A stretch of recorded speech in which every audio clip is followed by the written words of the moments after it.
নির্ধারিত যোগ্য সভাপতি সাহেব, সহসভাপতি সহ অল কমিটি বৃন্দ এবং বেগার সম্মানিত ওলামা হযরত, ইমাম সাহেব হুজুর, ওলামায়ে হক আহলে সুন্নাত ওয়াল জামায়াতের অনুসারী, মুহাজ্জির সাহেব, হাজী সাহেব,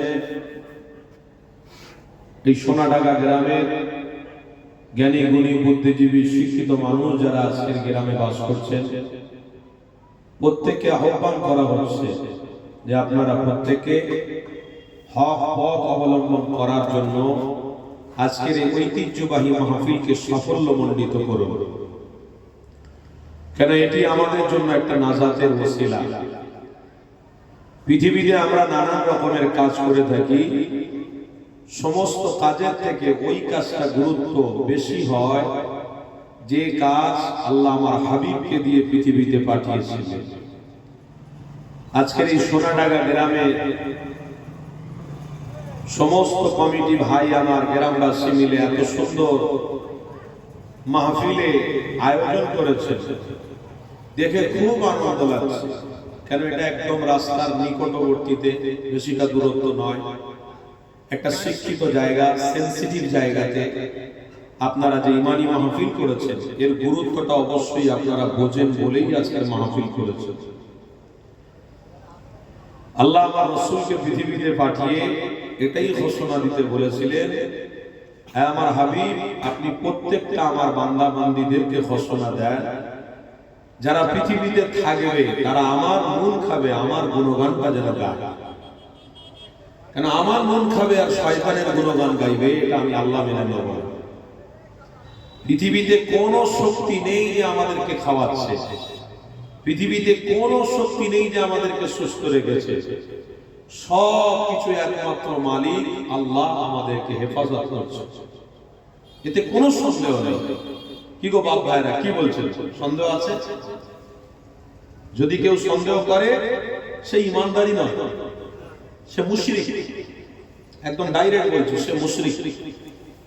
আর যারা মুসলমান ঘরে জন্মগ্রহণ করেছে তারা যদি অস্বীকার করে তারাও মুশরিক হয়ে যাবে। মুসলমান ঘরে যদি জন্মগ্রহণ করে থাকে অবশ্যই তাদেরকে আজকের দিনে কেন, যতদিন বাঁচবে ততদিন আল্লাহর দাসত্ব এবং নবী পাকের দেখানো পথকে মজবুত করে ধরে যদি রাখে, আল্লাহ পাক কোরআনে বলেছেন, ইয়া আইয়ুহাল্লাযীনা আমানু তাকুল্লাহা হাক্কা তুকাতিহ ওয়া লা তামুতুন্না ইল্লা ওয়া আনতুম মুসলিমুন। তাদেরকে আমি আল্লাহ মুসলমানের ঈমানদারদের দফতরে রেখে তাদেরকে জান্নাতি বানিয়ে দেব। কিন্তু আমরা দুর্ভাগ্যের বিষয়, পৃথিবীতে আসার পর থেকে আমাদের মন মানসিকতাটা পরিবর্তন হয়ে গেছে। দাদা হুজুর পীর কেবলার মাসলাকের মানুষ আমরা। দাদা হুজুর পীর কেবলার 5 হুজুর কেবলা পশ্চিম বাংলা জুড়ে তথা এশিয়া মহাদেশে বিভিন্ন জায়গাতে দ্বীন ইসলামের খিদমত করেছে। তখন আমাদের বাচ্চা যারা বেঁচে ছিলেন স্বতঃস্ফূর্ত ভালোবাসা ছিল, মহব্বত ছিল। কিন্তু আজকের আর সেই দিনটা নেই। আজকের আমাদের থেকে অনেকটা ভালোবাসা, ইসলামের প্রতি মহব্বত দূরে সরে যাচ্ছে, অনেকটা আমরা দূরত্ব করে দিচ্ছি। দূরত্ব করার কারণ হলো আল্লাহ নবী পাক জবানে বলেছেন, যেখানে আমার অনুসারী বলে কিছু কিছু দাবি করবে অথচ তারা এমন একটা কাজ করবে যে কাজের দ্বারা আল্লাহ এবং রাসূলকে অপমান করা হবে, যেটা নিষেধাজ্ঞা করা হয়েছে, ওই কাজটাকে যদি তারা নিজের দায়িত্ব মনে করে বা নিজের জীবনের একটা কি বলেন মনে করে যে আমার ইচ্ছা, আমার ব্যক্তিগত ব্যাপার, সেটা আমি করতে পারি, সেটা হুজুরের বলার কি দরকার আছে? হুজুরকে আমার জীবন লাইফ স্টাইলে আমি চলবো, হুজুর কি বলবে সেখানে না বলবে সেখানে আমার কি দায় আছে? হুজুরদের না ধার ধারিরা হুজুরদের নিয়ে চলি, হুজুররা কি করবে আমাদের? শোনো, হাক্কানি ওলামাদের পিছন যদি তুমি ছেড়ে দাও, আব্দুল্লাহ ইবনে মাসউদ থেকে riwayat আছে, কাল কিয়ামতের দিনে তোমার মাথার উপর থেকে সব ছায়াটাকে তুলে নিয়ে আল্লাহ জাহান্নামের ছায়া দিয়ে জাহান্নামে দাখিল করিয়ে দেবে। মনে রেখো, যদি তুমি মুহাম্মদ রাসূলের অনুসারী হয়ে বেঁচে থাকো তাহলে বারহা কাল কিয়ামতের দিনে সব ছায়া তোমার কাছ থেকে চলে যেতে পারে, কিন্তু আরশের ছায়ার নিচেতে আল্লাহ আপনাকে আমাকে শামিল করিয়ে নেবেন। ব্যক্তিগত জীবন লাইফে চলবেন মানে আপনি একজন মুসলমান, আপনি ইমানদার, আপনার আইডিওলজি আছে, আপনার একটা পথ চলার লেভেল এবং সিস্টেম করে দেওয়া হয়েছে, সেই সিস্টেমে আপনাকে চলতে হবে। আপনার ব্যবসা বাণিজ্য, খাওয়া দাওয়া ইত্যাদি এটা জানার বিষয়ে আমার কোনো দরকার নেই, আমার হস্তক্ষেপ করার দরকার নেই, কিন্তু ইসলামের বিষয়ে আমাদের প্রত্যেককে কঠোরতা অবলম্বন করার দায়িত্ব আল্লাহ দিয়েছে। আল্লাহ কাকে দিয়েছিলেন? রাসূলকে দিয়েছেন। রাসূল আজকে পর্দা নিয়েছেন, তেনার অনুসারী কারা? আল উলামা ওয়া রাসাতুল আম্বিয়া, নবীর ওয়ারিস যারা, তারা সব সময় আপনাদের চাইবে যে জান্নাতের পথটা ধরো।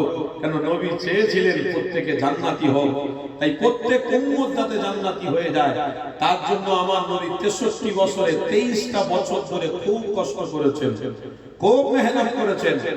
সেই 23টা বছরের টোটাল জীবনী যদি আপনাদের সামনে আনা যায়, আপনাদের খাওয়া, আনন্দ, ঘোরাফেরা সবকিছু উঠে যাবে।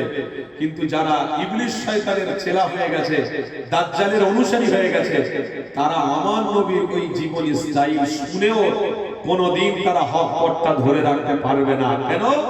দাজ্জাল আর নবী এই দুজনের মধ্যে আসমান জমিনের পার্থক্য আছে। দাজ্জাল জাহান্নামের ঠিকাদার আর মুহাম্মদ রাসূল হলেন উম্মতের জন্য জান্নাতি। জোরে বলুন সুবহানাল্লাহ। সেই জন্য এই ওলামা হাজরাতদের নেতৃত্ব এখনকার সময়তে আপনাদের মানতে হবে। ওলামা হাজরাতদেরকে মজবুত করে ধরে থাকতে হবে। যদি না ধরে থাকে তো ঈমান ফসকে যাবে, ঈমানকে হাইজ্যাক করে নেওয়া হবে। আল্লাহ নবী স্পষ্ট ভাষায় বলেছেন, আল গিনাউ ইউনফিতুন নিফাকু ফিল কলব। আমার এমন উম্মত হবে যে সমস্ত উম্মতদের মাথায় টুপি থাকবে, মুখে দাড়ি থাকবে, কিন্তু অন্তরে শুধু হিংসায় ভরা থাকবে। এতই পরিমাণ হিংসা থাকবে যে পরিমাণ হিংসা করার জন্য কোরআনের কথা তাদের কানে যাবে, কিন্তু তারা কোরআনের কথাকে অগ্রাহ্য করবে। নবীর কথা তাদের কানে যাবে, তারপরেও তারা অগ্রাহ্য করবে। তারা এর সম্বন্ধে কিছু বুঝতেই পারবে না যে এটা তো একটা নাটক হচ্ছে, এটা তো একটা বছরে বাৎসরিক হিসাবে সব বাচ্চা যারা করেছে তাই আমরাও করেছি, এটাই মনে হবে। কিন্তু না, বাচ্চা যারা ছিল এটা করেছে, আল্লাহ তাদেরকে কামিয়াবি করেছে, তারা দুনিয়া ছেড়েছে। এবার আপনাদের পাঠ, আপনারা যদি ধরে থাকেন আপনারা কামিয়াবি হবেন। এবার আপনারা চলে যাওয়ার পরে এই সমস্ত কার্যকলাপগুলো নিয়ে আপনার পরবর্তী জেনারেশন সন্তানদের হাতে তুলে দিয়ে যেতে হবে। কেন? আমরা প্রত্যেকে চেষ্টা করব কিয়ামত পর্যন্ত আমার নবীর উম্মতরা একটা উম্মত যেন জাহান্নামী না হয়ে যায়। আমরা চেষ্টা প্রয়াস করে কিয়ামত পর্যন্ত ঠেলে নিয়ে যাব আমার পূর্বপুরুষরা,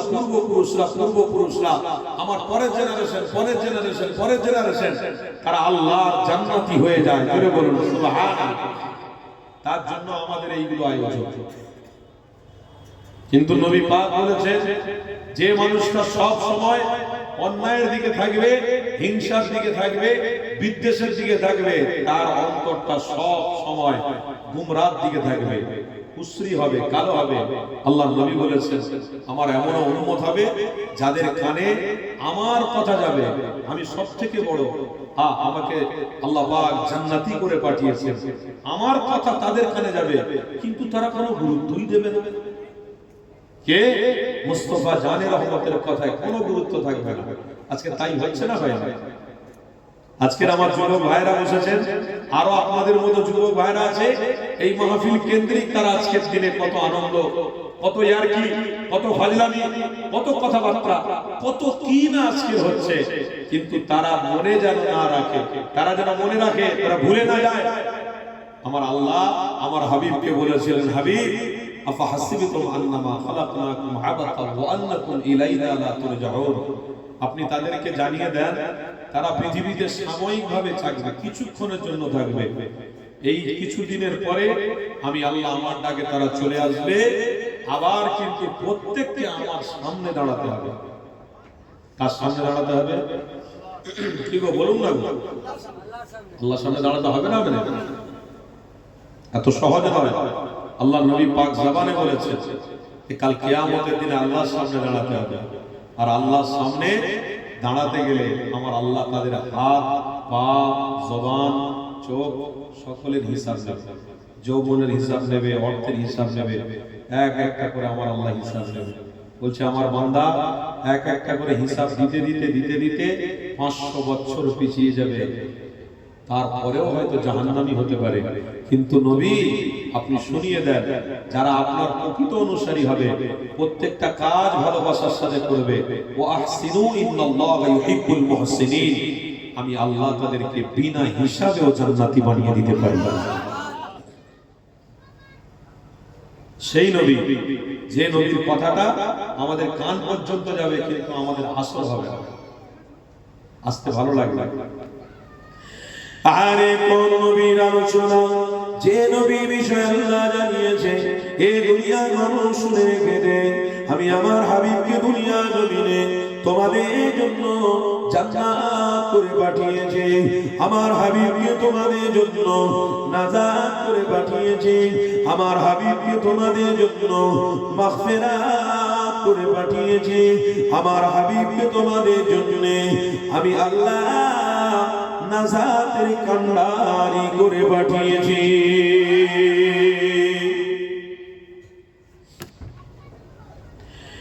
হে যুবকেরা, সেই রাসূলুল্লাহর অনুসারী আমি আজ আমরা নবী পাকের অনুসরণ করে থাকি, আল্লাহ নবীর উপরে দরুদ শরীফ পড়তে পারি, সেখানে আমার আল্লাহ আমাদেরকে সুযোগ দিয়েছে। কিন্তু তারপরেও যদি আমাদের স্বতঃস্ফূর্ত ভালোবাসা না থাকে, এই নবীর উম্মতিরা আল্লাহ আপনাদের মুক্তি দেবে না। কেননা যেখানে আমার আল্লাহ আমার হাবিবকে জানিয়েছিল, আমার হাবিব আপনার অনুসারী যারা হবে তাদেরকে আমি আল্লাহ নাজাত করে দেব, আপনার অনুসারী যারা হবে না, আপনার বিরোধী যারা হবে তাদের বংশকে আমি আল্লাহ নির্বংশ করে রেখে দেব। এ যুবকেরা, আমার রাসূলুল্লাহ বিষয়ে আল্লাহ এতটা সেনসিটিভ হয়েছিল, আমার রাসূলুল্লাহ বিষয়ে আল্লাহ এতটা গুরুত্ব দিয়েছে গো। কিন্তু নবীর প্রেমিকেরা আজ আমার নবীকে গুরুত্ব তোমরা দিতে পারোনি। মনে রেখে দিও, নবী ছাড়া জান্নাতে যাওয়া তোমার আমার জন্য বড় কঠিন হয়ে যাবে। তাই নবী পাকের গুনাহীরা আল্লাহ নবীর দেখানো পথ অনুসরণ করো। এই যুবকেরা, আমার আল্লাহ আমার হাবিবকে জানা দিলেন যে আমার হাবিব গো, আপনার বিরোধী যারা হবে তাদের বংশকে আমি আল্লাহ বংশ বানিয়ে দেব। আমার আল্লাহ কোরআনের মধ্যে জানিয়ে দিয়েছে, বিসমিল্লাহির রহমানির রহিম, তাব্বাত ইয়াদা আবি লাহাবি ওয়া তাব্বা মা আগনা আনহু মালুহু ওয়া মা কাসাব সায়াসলা নারান যাতা লাহাব ওয়া ইমরাতুহু হাম্মালাতাল হাতাব। আমার আল্লাহ কোরআনের মধ্যে জানিয়েছে, আমার হাবিব আপনার বিরোধী আবু লাহাব করেছে, সবর করো, ধৈর্য ধরো, আমি আল্লাহ তার বংশকে নির্বংশ করে দেব। আবু লাহাবের বংশকে আল্লাহ নির্বংশ করে রেখে দিয়েছিল, তাদের অস্তিত্ব আজ খুঁজে পাওয়া যায় না। আবু জাহালের বংশকে আল্লাহ নির্বংশ করে রেখে দিয়েছে, তাদের নাম পর্যন্ত ইবলিস শয়তানও নেয় না। এ যুবকেরা, আমরা মনে মনে করছি মুসলমান ঘরে জন্মগ্রহণ করেছি মানে আমরা সবাই তো জান্নাতে যাব। না, যদি মুসলমান ঘরে জন্মগ্রহণ করা হতো, হয়েছি জান্নাতে যাওয়ার আশা হতো, তাহলে আমার নবী পাক জান্নাতের মেহমান এতটা কষ্ট করার কি দরকার ছিল? আমার নবী পাক কষ্টের পরে কষ্ট করেছে, আমার নবী পাক দুঃখের পরে দুঃখ পেয়েছে। আরে সেই নবীর অনুসারীরা মুসলমান ঘরে জন্মগ্রহণ করেছে বলে শুধু খাবে দাবে আনন্দ ফুর্তি করবে, জান্নাতে চলে যাবে, এটা কোনদিন আমার আল্লাহ মেনে নেবে না। এই যুবকেরা, আপনাদের জন্য আমার আল্লাহ হক পথটা ধরার জন্য বলে দিয়েছে। আল্লাহ কোরআনের মধ্যে জানিয়েছে, ওয়াকুল হাক্কু ওয়া যাহাকাল বাতিল ইন্নাল বাতিলা কানা যাহুকা। হে আমার নবী গো, আপনার অনুসারী যারা তাদেরকে হক পথ অবলম্বন করতে বলুন। তারা যেন হক পথ অবলম্বন করে চলে, কোন পথ আপনি যে পথ দেখিয়েছে, কোন পথ ইহদিনাস সিরাতাল মুস্তাকিমের পথ, এই পথ যারা অনুসরণ করে এগিয়ে যাবে, এ যুবকেরা তাদের জন্য আমার আল্লাহ জানিয়েছে আমার বান্দা বান্দীদের জন্য জান্নাতের পথ আমি আল্লাহ প্রশস্ত করে দেব।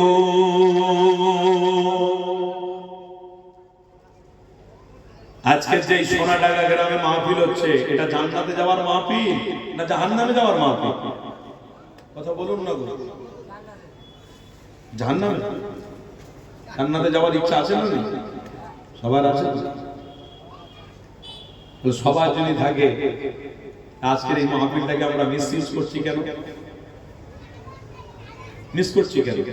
আল্লাহ তো বলেছে তুই আমার খাবি, আমার নুন খাবি, আমার গুণগান গাইবি। মিস হচ্ছে কেন? এই মিস করাটা কত বড় বোকামো কাজ বলে। আরে ভাই, বন্ধু বান্ধব আজ না হয় কালকে যদি আল্লাহ বেঁচে রাখে কথা বলে আজকে দিনেই বলতে হবে। আত্মীয় স্বজন আজকের এসছে, আলহামদুলিল্লাহ। এই জলসা কেন্দ্রিক তাদেরকে আমরা দাওয়াত করেছি, তারা এসেছে। খাওয়া দাওয়া করে তারা যেন হক পথ অনুসরণ করে, আল্লাহকে অনুসরণ করে তারা জান্নাতি হতে পারে, তার জন্য আপনি তাদেরকে তাকিদ দেবেন। ভাই, আত্মীয় এসেছেন, চলো আল্লাহকে খুশি করো।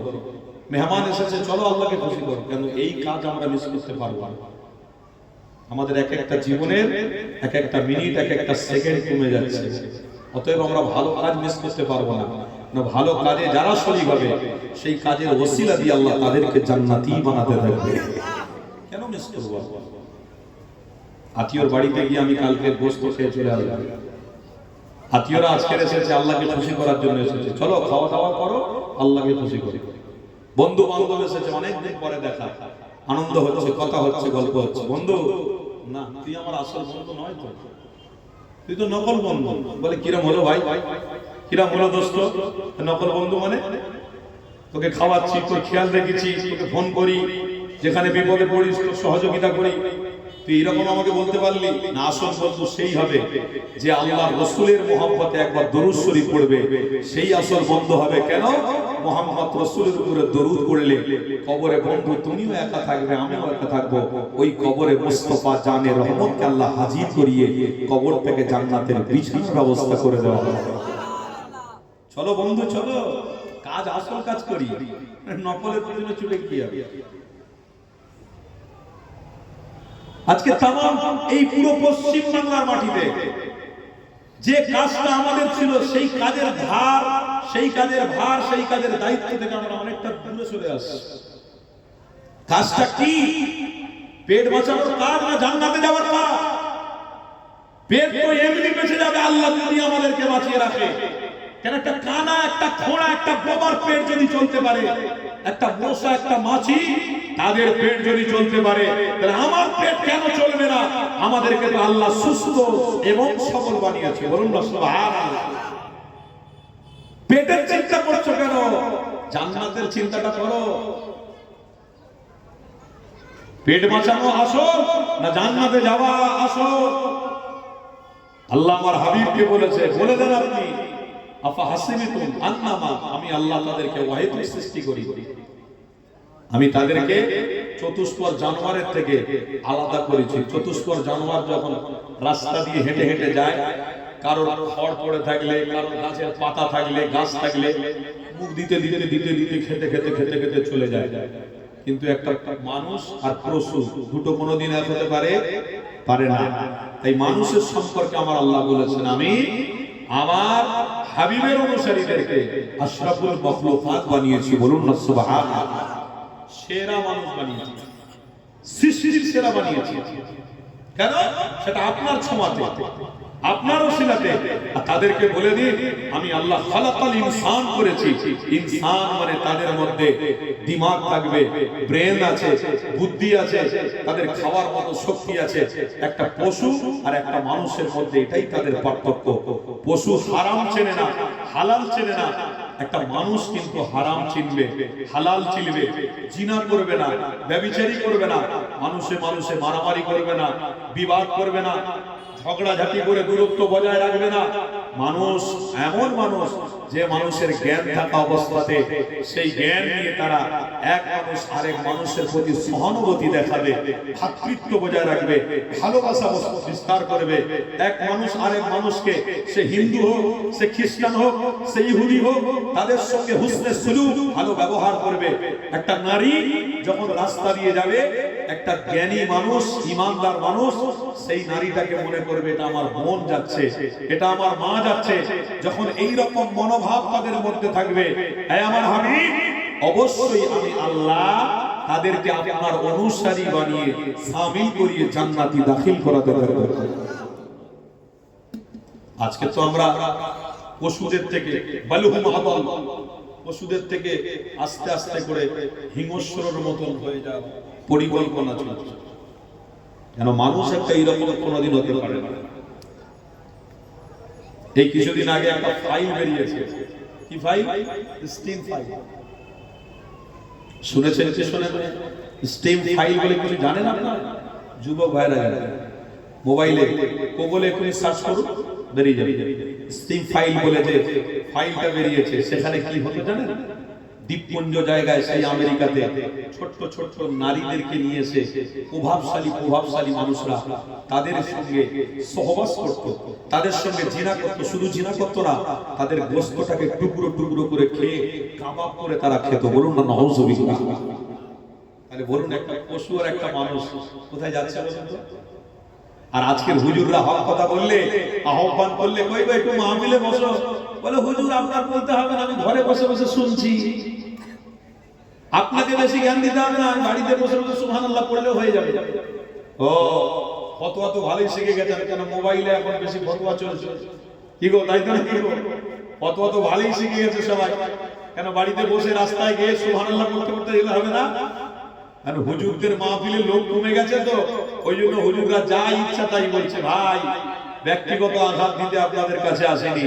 তুমি কথা শোনো আর নাই শোনো, মনে রেখো আল্লাহর সামনে দাঁড়াতে হবে।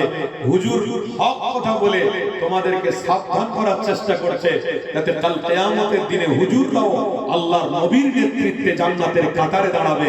তোমরাও যদি দাঁড়াও আল্লাহর নবীর নেতৃত্বে জান্নাতে প্রবেশ করতে থাকবে।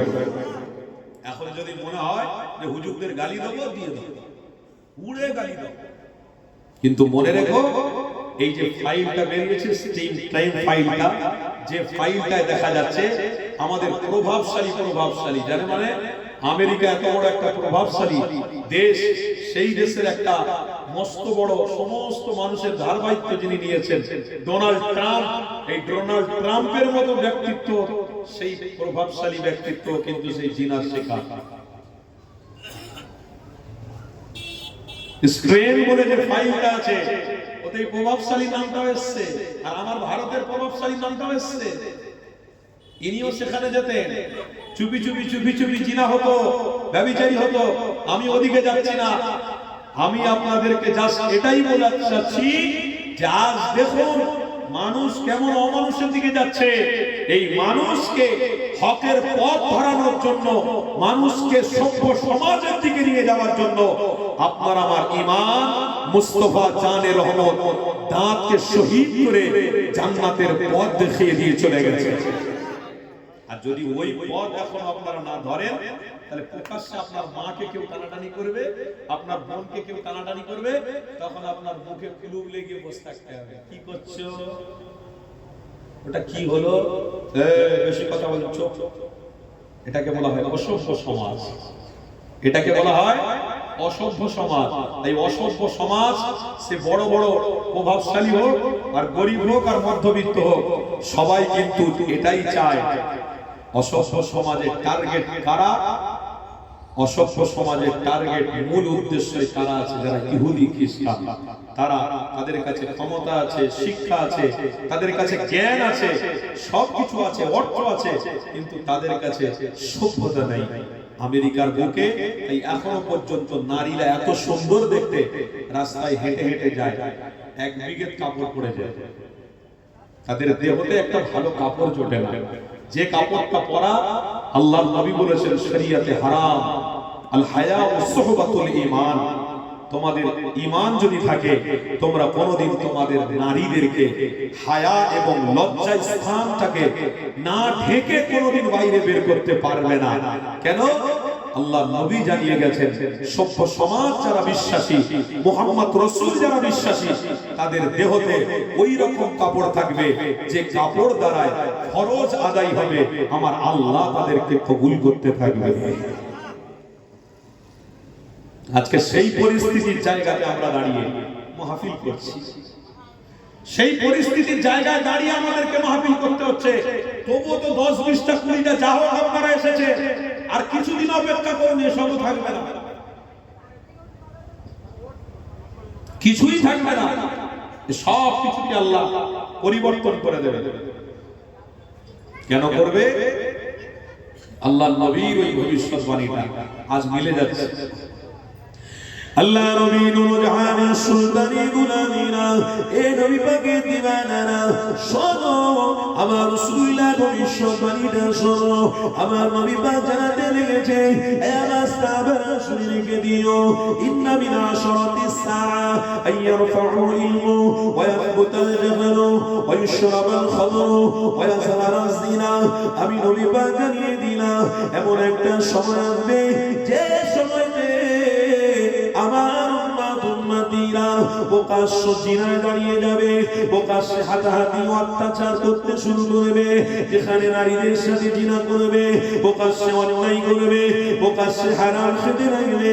আমি রাসূলুল্লাহ জানিয়ে দিলাম, তারা আল্লাহ এবং রাসূলের অনুসারীর মধ্যে শামিল হবে না, তাদের নাম ঈমানদারের দফতর থেকে আল্লাহ কেটে দেবে। এই যুবকেরা, আল্লাহ নবী পাঁচ জায়গায় জানাতে লেগেছে, আমার সাহাবারা শুনে রেখে দিও, এমন একটা দিন আসবে যেই দিনে আমার উম্মতেরা আল খামরু ওয়াল খাবাইর, তারা হারাম খাবে, তবুও তারা বলবে আমরা ঠিক খেয়েছি, এখানে হস্তক্ষেপ করার কোনো দরকার নেই। এই যুবকেরা, আল্লাহ নবী ভবিষ্যৎবাণী একটু মিলিয়ে দেখেন, আজ তো সত্য হতে লেগেছে।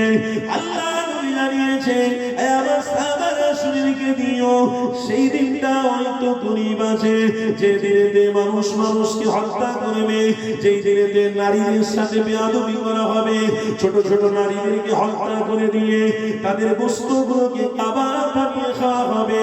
ওই দিনটাতে মানুষের মানুষত্ব থাকবে না, তাদের প্রেম থাকবে, তাদের শরীর থাকবে, পশু থেকে তারা কোনোদিন কমতি হবে না।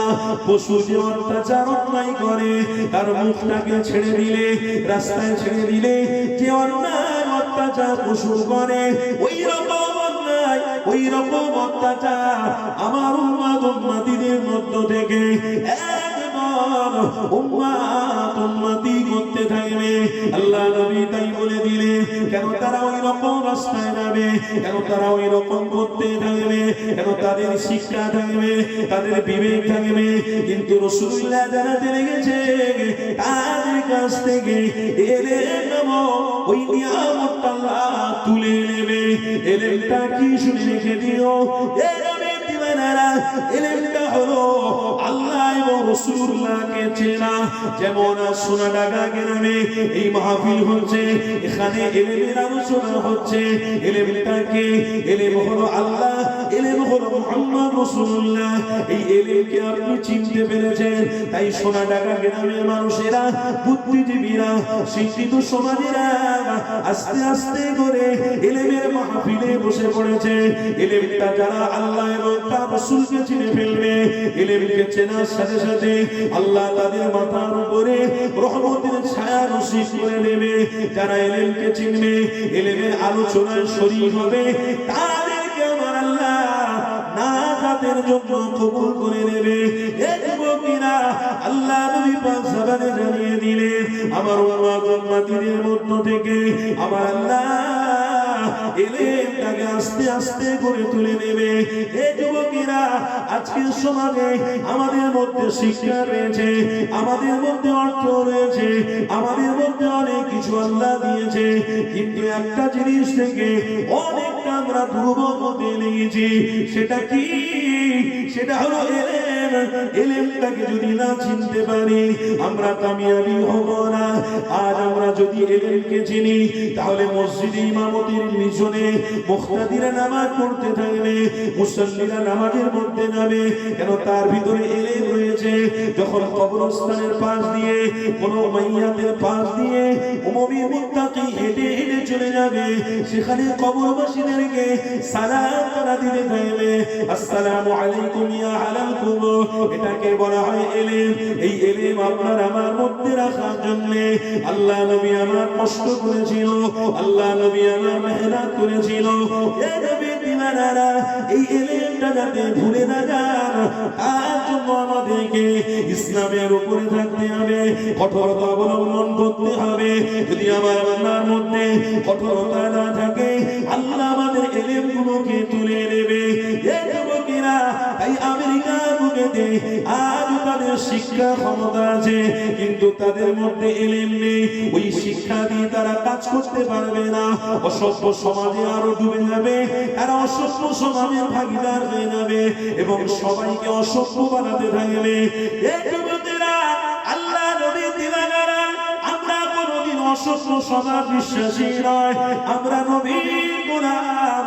আমরা সব সময় আল্লাহ নবী দেখানো পথে থেকে সভ্য সমাজ প্রতিষ্ঠিত করে আমার পরিবার বর্গকে আল্লাহ জান্নাতি বানাতে থাকবো।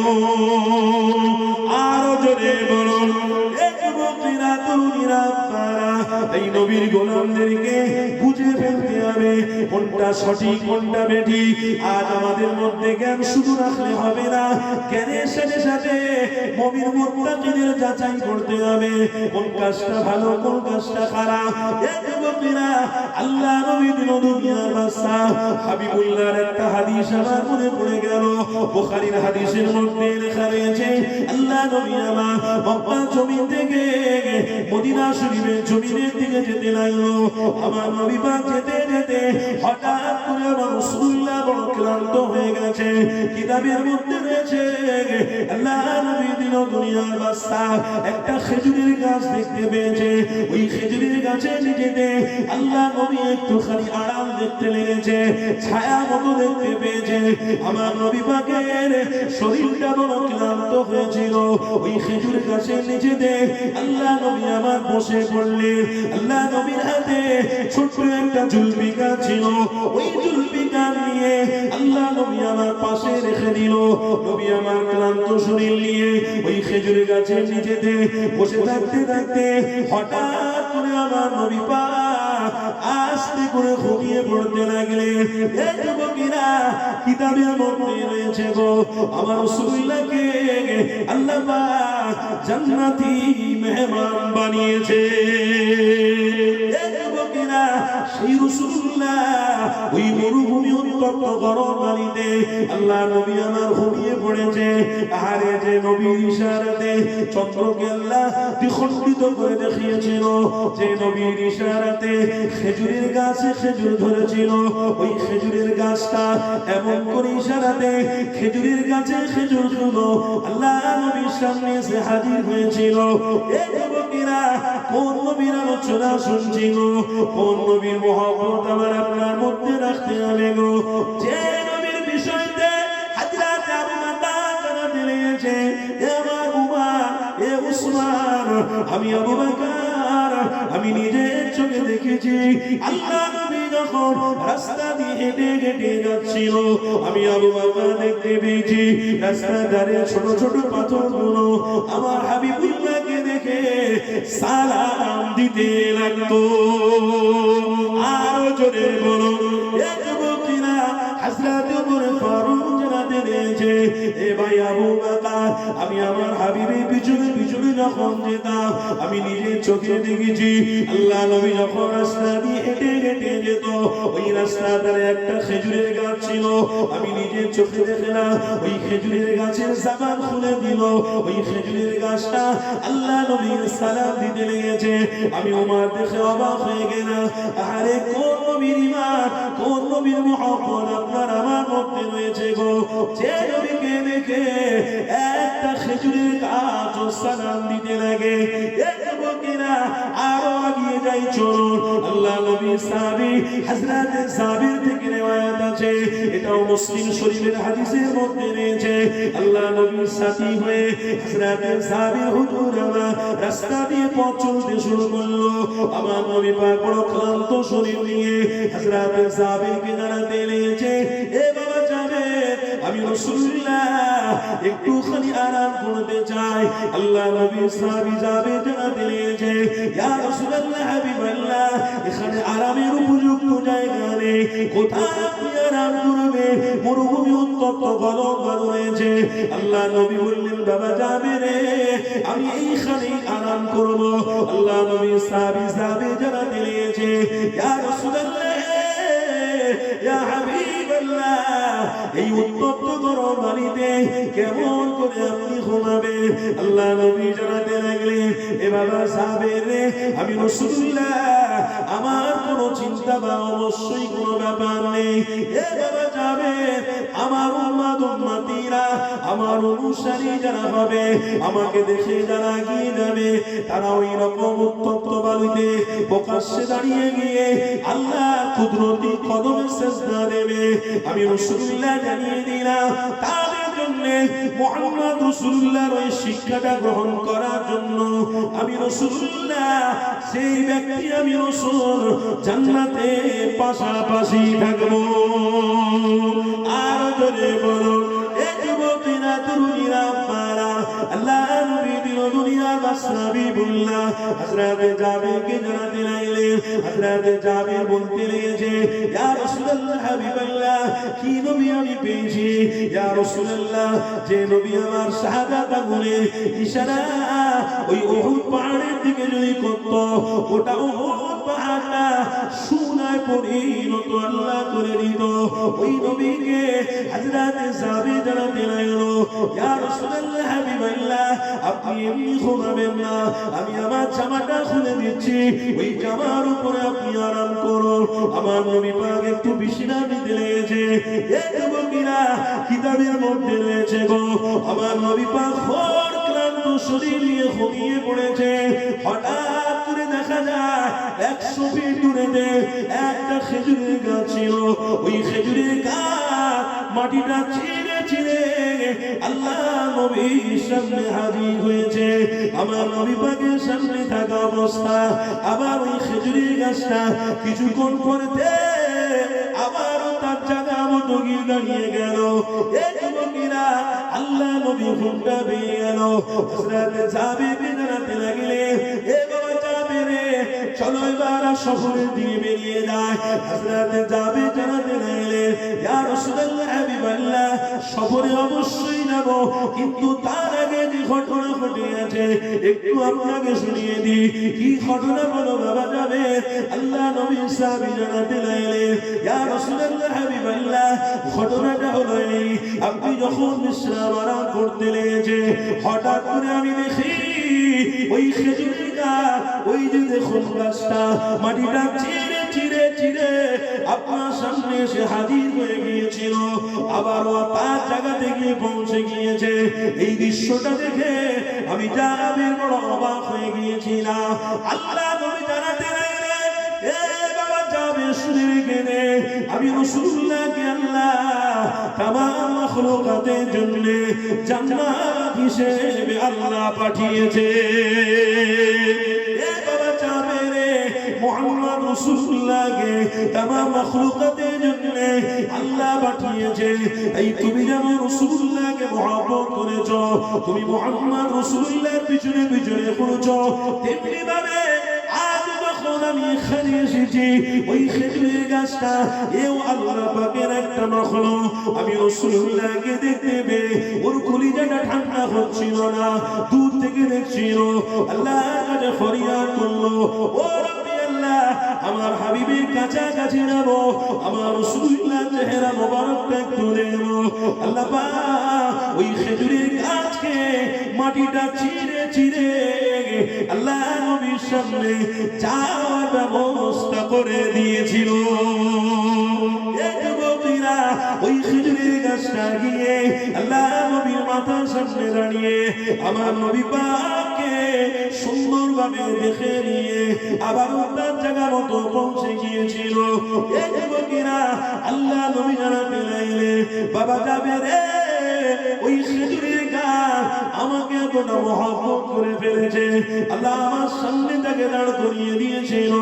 আল্লাহ নবী সাহাবী জাবের বলতে লেগেছে, ইয়া রাসূলুল্লাহ হাবিবাল্লাহ, আল্লাহ আপনাকে কি নবী বানিয়েছে যে খেজুরের গাছ আপনার সামনে এসে আপনার চেহারা মোবারক দেখার জন্য আসে? কি নবী পেয়েছি? আরে জাবের জানাতে লাগলো, এ মক্কার মানুষরে, আমি যে দৃশ্য দেখেছি ওই দৃশ্য তোমাদের কাছে প্রকাশ করতে লেগেছি।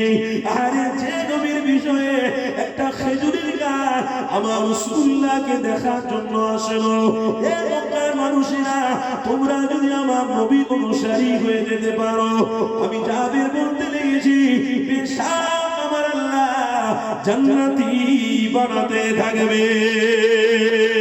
আরো জোরে বলুন।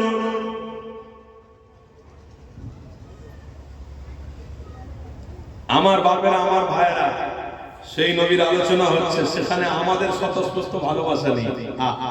মুসলমানের ঘরে জন্মগ্রহণ করেছি, জান্নাতে যাব বলে একটা খেজুরের গাছ আমার রাসূলের সামনে এসে নবী পাকের চেহারা মোবারক দেখছে। জোরে বলুন সুবহানাল্লাহ। হযরতে জাবের সারা মক্কা ঘুরে ঘুরে ঘুরে ঘুরে মানুষদেরকে বলছে, ওরে বোকা,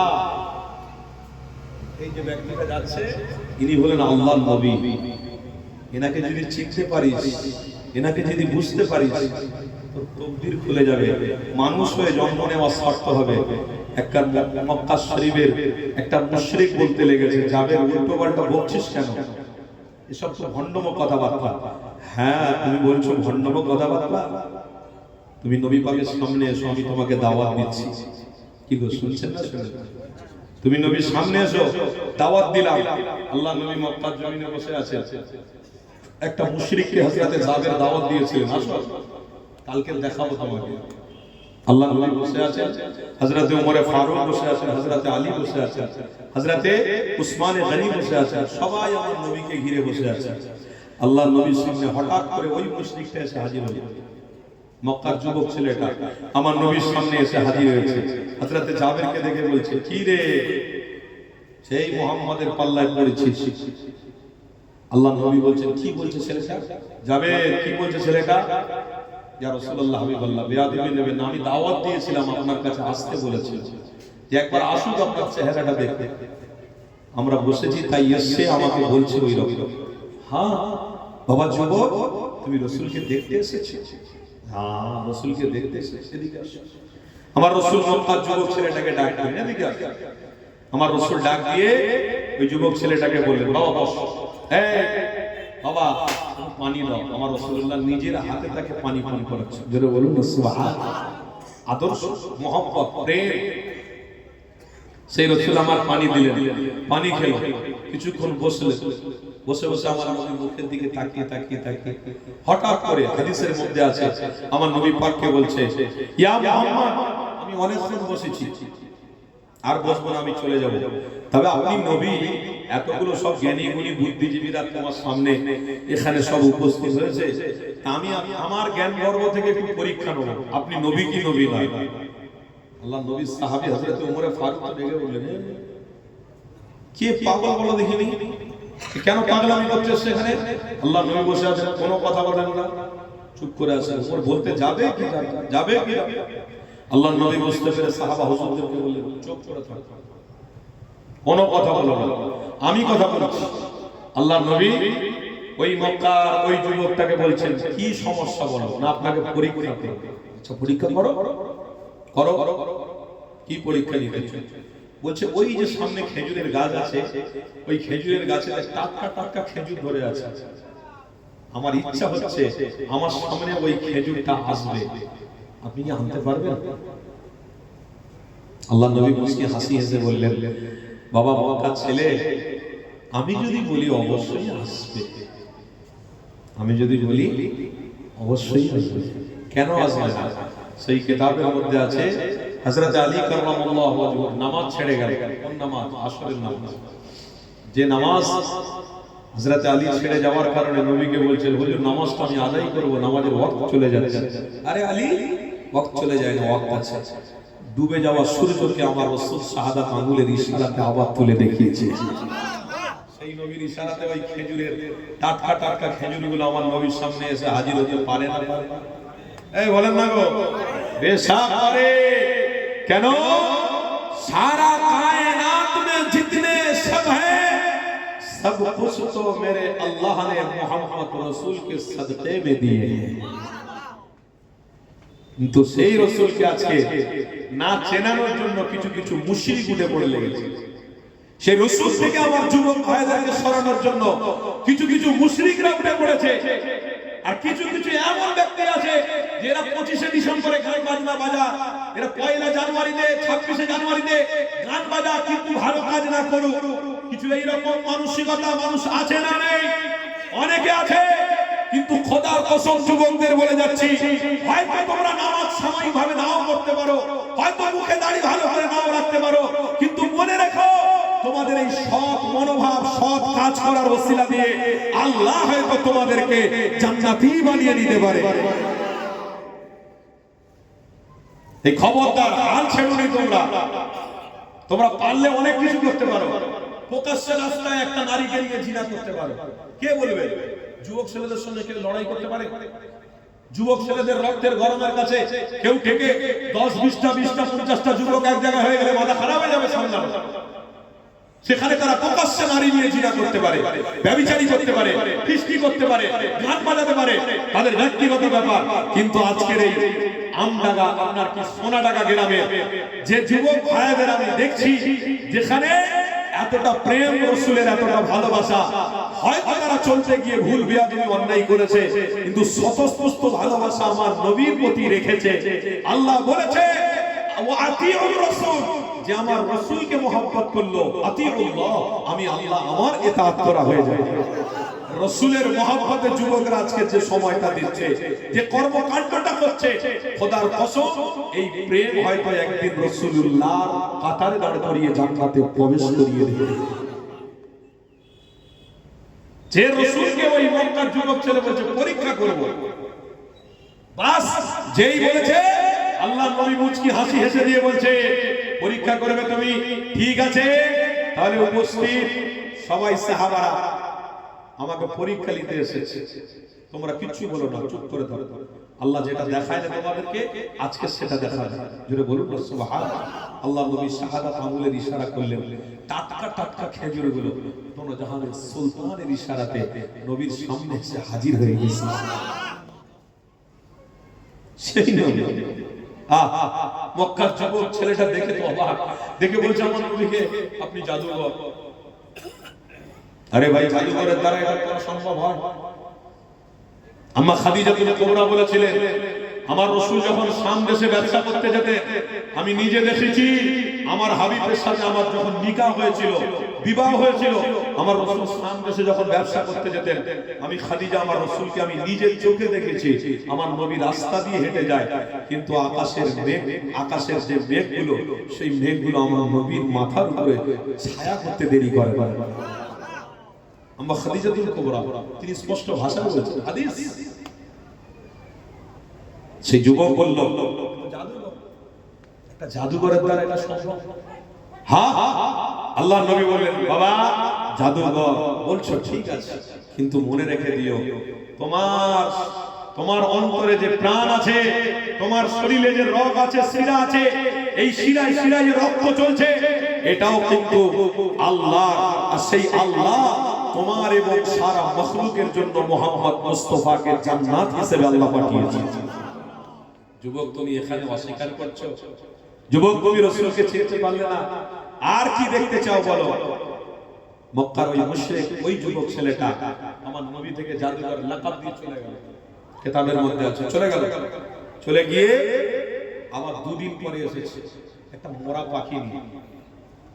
মোরা পাখি নিয়ে আমার রাসূলের সামনে দাঁড়িয়ে নিয়ে বসে আছে চুপচাপ। ইয়া মুহাম্মদ, আমার পাখিটা মরে গেছে, আমার পাখিটা মরে গেছে, কি করব তাই আপনার কাছে এসেছি। আল্লাহর নবী বলেন, আমি কি করতে পারি? আমি কি জাদুকর? হ্যাঁ? আল্লাহ জিন্দা করলে জিন্দা হবে, যে আমার দ্বারা অসম্ভব, আমি পারবো না। মুহাম্মদ তুমি নবী নয়, তুমি মিথ্যুক। বলুন নাউযুবিল্লাহ। আরো জোরে বলুন। হ্যাঁ, নবী করলে জাদুকর, না করলে মৃত্যু। আহা, সেই নবীকে কত ভাবে টর্চার করা হয়েছে, কত ভাবে আক্রমণ করা হয়েছে। নবী পারলে জাদুকর হয়ে গেল, আবার না পারলে কি বলছে? মিথ্যা নবী। আল্লাহর নবী বলেন এবারে নিয়ে আসো ওই পাখিটাকে জীবিত করে দেখাতে হবে, আমার আল্লাহ সব পারে। আশহাদু আল্লা ইলাহা ইল্লাল্লাহ, আল্লাহ ছাড়া কোনো মাবুদ নেই। এ মক্কার যুবক, তোমার পাখিটা মরে গেছে, আমি আল্লাহকে বলে দিচ্ছি আমার আল্লাহ আবার এই পাখিটাকে জীবিত করিয়ে তোমার সামনে উড়ে দেখিয়ে দেবে। জোরে বলুন সুবহানাল্লাহ। আমার নবী এতটুকু বলেছে, আমার হাবিবের জবানের কথা আল্লাহ কবুল করেছে। মরা পাখিকে আল্লাহ তার সামনে জীবিত করিয়ে ঘুরিয়ে দেখিয়ে দিয়েছে। ওই মক্কার ওই যুবক ছেলেটা আমার নবী পাকের কদম মোবারক ধরে ঈমানের কালেমা পড়ে মুসলমান হয়ে গেছে। এত সহজ নয়। আজকে আমরা সেই মুসলমান ঘরের ছেলে হয়ে জন্মগ্রহণ করে আজ আমরা হাতের গোড়ায় একটা ভালো কাজ পেয়েছি, নবীর উপরে দরুদ পড়বো, স্বতঃস্ফূর্ত ভালোবাসা দেখাবো। 24টা ঘন্টা আল্লাহ সুস্থ রাখলো, 5 ঘন্টা আল্লাহকে খুশির জন্য দিলে কি হয়ে যাবে ভাই? 5টা ঘন্টা এখানে বসলে কি হয়ে যাবে? তোমার ব্যবসার ক্ষতি হয়ে যাবে, তোমার সম্মান চলে যাবে, ইজ্জত চলে যাবে না? যে মেয়েটার সঙ্গে তুমি প্রেম করছো সেই মেয়েটা তোমাকে ছেড়ে দেবে। আরে বন্ধু মনে রাখো, সব তোমার চলে যায় না, মুস্তাফা জানে রহমত তোমার আসল বন্ধু। এটার জন্য যদি আমার জীবন উৎসর্গ করতে হয় তাও করে দিতে রাজি আছি। কেন? কেন মুস্তাফার ওসিলা দিয়ে আল্লাহর জান্নাতে পৌঁছাবো। আর সেই নবীর আলোচনা হচ্ছে, সেই নবী থেকে আমরা অনেকটা দূরে সরে যাচ্ছি। আগামী দিন এত পরিস্থিতি খারাপের দিকে যাচ্ছে, যে পরিস্থিতির কারণে দেখবেন আমাদের ঈমানকে আল্লাহ দুর্বল করে দিয়েছে। ওই ঈমানি দুর্বলতার কারণে আমরা চারিদিক থেকে কালো মেঘের ছায়া তলে আমাদের বাস করতে হবে। হরেক রকমের হালাত আসবে।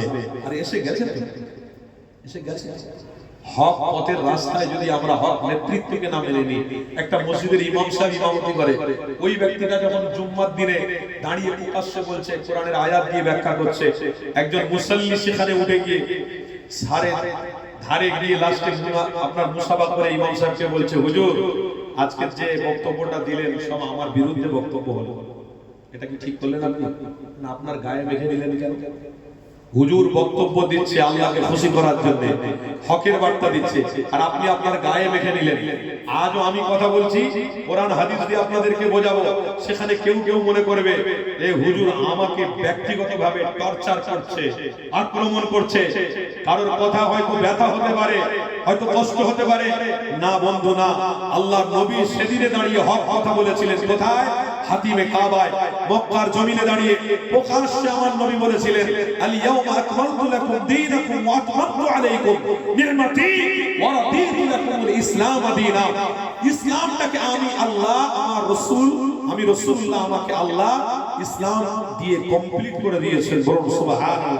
ইসলামে নতুন কিছু আর আবিষ্কার কেউ করতে পারবে না, যারা করবে তারা পথভ্রষ্ট হবে। সেই নবী পাকের বার্তাটা শুনে ঈমানদারেরা আবু বকর সিদ্দিক, উসমান গনি, ওমর ফারুক একটাও কথা বলেন, চুপ করেছিলেন। কারণ সেই দিনে তো প্রশ্ন করতে পারলেন, হুজুর আপনাকে দিয়ে ইসলাম কমপ্লিট করিয়েছে আল্লাহ, কেন আর অন্যকে পায় না? এটাকে বলা হয় মুশরিকি কথাবার্তা।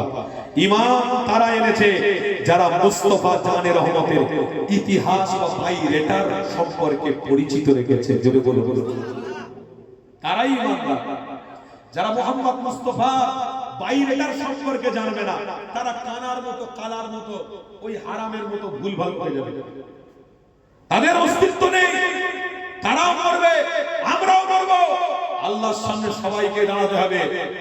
দেখা যাবে সেদিনে কে আল্লাহর নবীর হাতে জান্নাতের পানি পান করবে।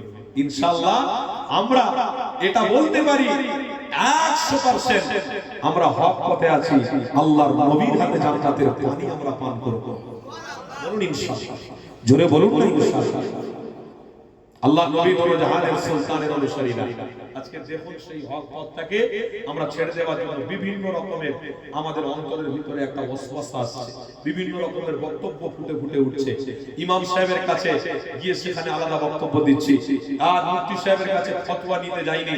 মুফতি সাহেব, আলেম, ওলামা, পীর সাহেব এনাদের থেকে আমাদের দূরত্ব অনেকটা চলে যাচ্ছে। আস্তে আস্তে যাওয়ার জন্য আমরা আস্তে আস্তে গুমরাহ রাস্তা ধরেছি, গুমরাহ পথ ধরেছি। তাই তো ইদানিং করে কেউ হাফেজ সাহেব নয়, মৌলভী সাহেব নয়, মাওলানা সাহেব নয়, মুফতি সাহেব নয়, সে ফতোয়া দিচ্ছে। কে ফতোয়া দিচ্ছে? যে হাফেজ নয়, মাওলানা সাহেব নয়, মুফতি সাহেব নয়, সে কি বলছে? যে কোরআন 27টা ইবলিস শয়তান মিলে লিখেছে। এটা ফতোয়াবাজি না? ইবলিস শয়তান মিলে কোরআন লিখেছে না আল্লাহ কোরআন আমার রাসূলকে দিয়েছে? জোরে বলো, কে কোরআন দিয়েছে? আল্লাহ দিয়েছে। কাকে দিয়েছিলেন? মুস্তাফাকে। আর মুস্তাফা এই পবিত্র কোরআনের বার্তাটাকে রেখে দিলেন কেন?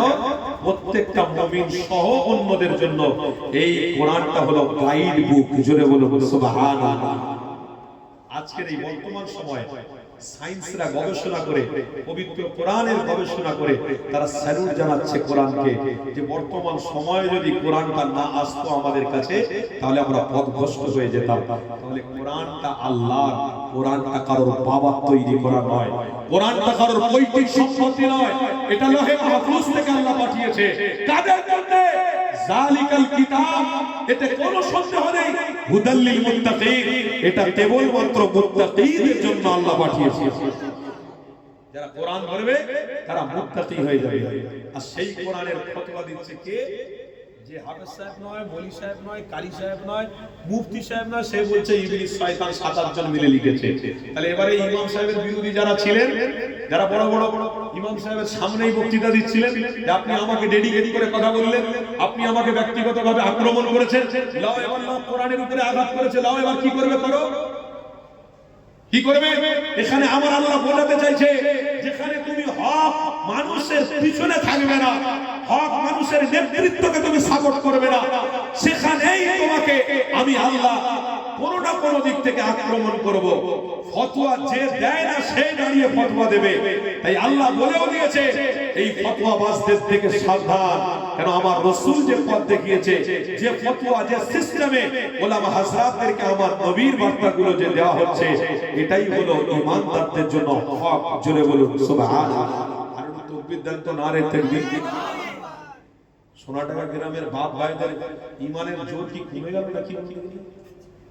এই তাকবীর ইরাম হচ্ছে কেন? মুহাব্বতে তাকবীর দেন তো, নারে তাকবীর। হয় না, এটা উত্তর 24 পরগনা, তাই তো নাকি? না, উত্তর 24 পরগনা, দক্ষিণ 24 পরগনা, এই জেলাটা এত বড় ছিল যার কারণে দুটো জেলাকে ভাগ করে দিতে হলো। কি গো, তাই তো নাকি? এটা তো একই ছিল, দক্ষিণ 24 পরগনা আর উত্তর 24 পরগনা, এত মানুষ সংখ্যা, তাকে ভাগ করে দিতে হলো। তা আমরাও তো দক্ষিণের লোক আর আপনারা উত্তরের মানুষ, তা আসুন না, আমি দক্ষিণের একা আর আপনারা উত্তরের এতগুলো, একটু আল্লাহ ধ্বনি দিয়ে আল্লাহকে খুশি করবো না? মোহাম্মত একটু খুশি করেন না? আমি একটু মাইক ছেড়ে দিয়ে বলবো, আপনারাও বিনা বিনা মাইকে ইনশাআল্লাহ আওয়াজ দেবেন, দেখি কেমন হয়। নারে তাকবীর, নারে তাকবীর। সিলসিলায়ে হক মুজাহিদের জামান, মাসলাকে মুজাহিদের জামান, হিজবুল্লাহ আহলে সুন্নাত ওয়াল জামাতের অনুসারী, আহলে সুন্নাত ওয়াল জামাতের অনুসারী সোনাডাঙ্গা গ্রামবাসী বৃন্দ, নবী পাকের গোলাম গো, নবী পাকের পাগল গো, নারে তাকবীর। দরুদ শরীফ আল্লাহুম্মা আল্লাহ ওয়া আলা আলিহি মাওলানা। আমি হব মদিনা সারা বেলা ঝাড়ুদার, আমি হব মদিনা সারা বেলা ঝাড়ুদার, রওজার কিনারে কেটে যাবে দিন আমার। বলুন সুবহানাল্লাহ। আমি হব মদিনা সারা বেলা ঝাড়োদার রওজার কিনারে কেটে যাবে দিন আমারই স্বপ্ন যদি হয় গো পূরণ, আমারই স্বপ্ন যদি হয় গো পূরণ, ধন্য হবে মোর জীবন মরণ, ধন্য হবে মোর জীবন মরণ। বলুন না সুবহানাল্লাহ, বলুন না আল্লাহুম্মা আমিন। আমি হব মদিনা সারা বেলা ঝাড়ুদার, আমি হব মদিনা সারা বেলা ঝাড়ুদার, রওজার কিনারে কেটে যাবে দিন আমার, রওজার কিনারে কেটে যাবে দিন আমার। আমি হব রাসূলের রওজার চৌকিদার, বলুন আল্লাহুম্মা আমিন, আরো জোরে বলুন আল্লাহুম্মা। আমি হব রাসূলের রওজার চৌকিদার, হতে পারে যেন গো শাফাতের দাবিদার, বলুন আল্লাহুম্মা আমিন, আরো জোরে বলুন আল্লাহুম্মা আমিন। হতে পারি যেন গো শাফাতের দাবিদার, আমারই স্বপ্ন যদি হয় গো পূরণ, আমারই স্বপ্ন যদি হয় গো পূরণ, ধন্য হবে মোর জীবন মরণ, ধন্য হবে মোর জীবন মরণ। আমি হব মদিনা সারা বেলা ঝাড়ুদার, আমি হব মদিনা সারা বেলা ঝাড়ুদার, রওজার কিনারে কেটে যাবে দিন আমার, রওজার কিনারে কেটে যাবে দিন আমার। আল্লাহুম্মা সাল্লি আলা, জোরে জোরে মাশাআল্লাহ, ওয়া আলা আলিহি ওয়া আলা আলিহি সাইয়্যিদিনা।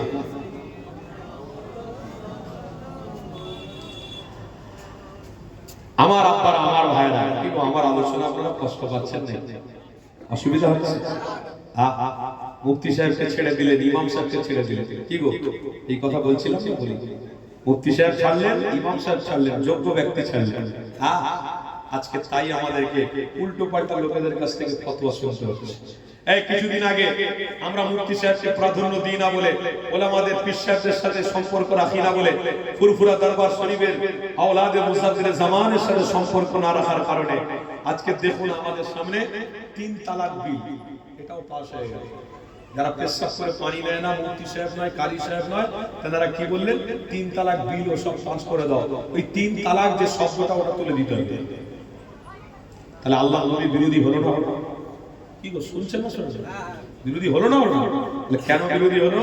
এই জন্য বিরোধী হলো, যখন আপনি যোগ্য মানুষের সহবতে থাকতেন, আপনার ঈমানটা এত মজবুত থাকতো যে ঈমানের ওসিলা দিয়ে আল্লাহ কোন রকম আপনার মাথার উপরে, আপনার ঈমানের উপরে আঘাত হানতে দিত না, আজ আসতে দিত না। কেন? আপনি নবীর গোলাম বলে আল্লাহ রহমতের ছায়া দিয়ে আল্লাহ হেফাজত করতেন। আজকে সেই 3 তালাক বিল পাস হয়ে গেল। তারপরে মৌলী সাহেব নয়, কারি সাহেব নয়, মুফতি সাহেব নয়, কি হলো লাস্টে? কি হলো? ওয়াকফ সম্পত্তি বিল পাস হলো না? হলো? বলুন হলো না? হলো? আজকের আমরা যোগ্য জায়গায় না থাকার জন্য আমরাই এমন কর্মকাণ্ডকে লিপ্ত করে ফেলেছি যেটা আমাদের কাছ থেকে চলে গেল, বিল পাস হয়ে গেল, কিছু করার আছে কিন্তু না। আমার আল্লাহ কোরআনে কি বলেছে? ওয়ালা তাসুবুল্লাযীনা ইয়াদউনা মিন দুনিল্লাহ ফায়ুসুবুল্লাহা আদুওয়ান লিগাইরি ইলম।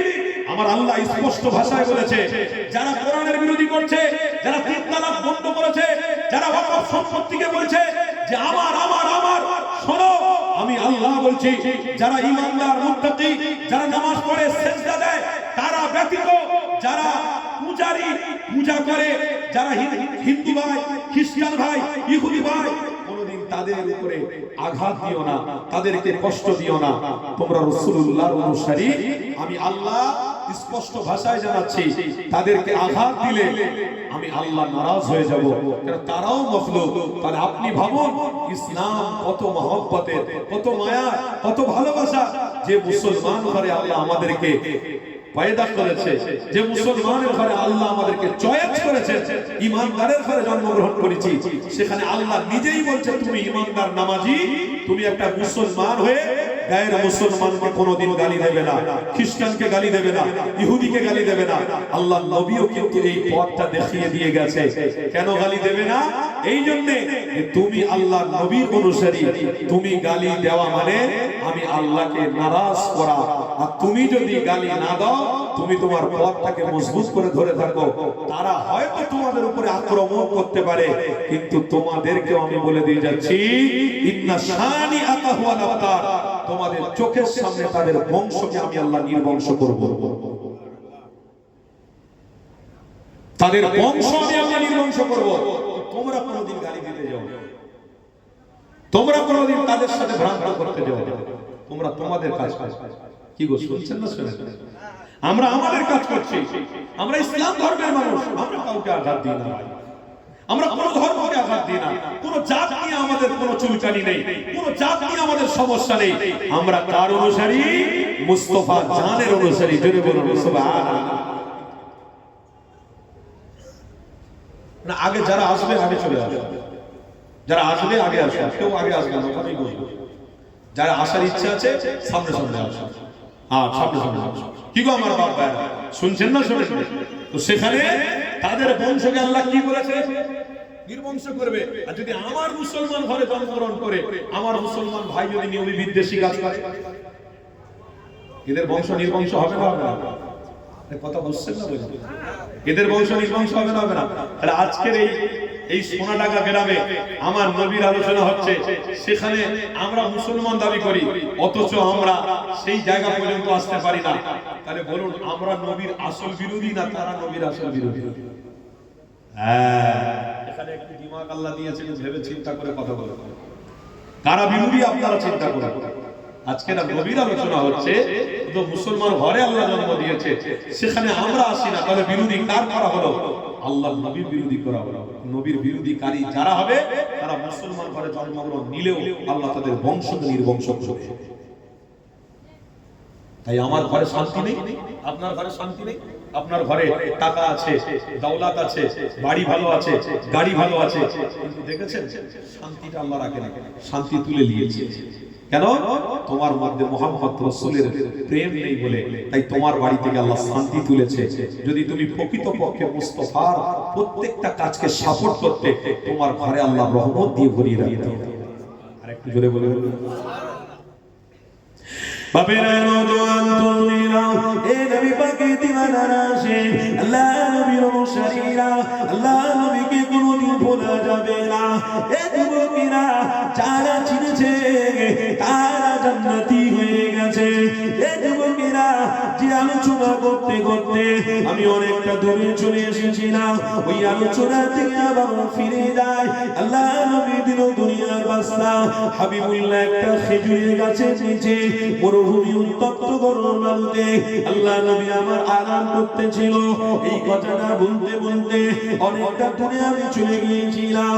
এই যুবকেরা, আল্লাহ নবী দিন দুনিয়া হাবিবুল্লাহ ওই উত্তপ্ত গরম বালুতে আমার নবী পাক আরাম করতে লেগেছে।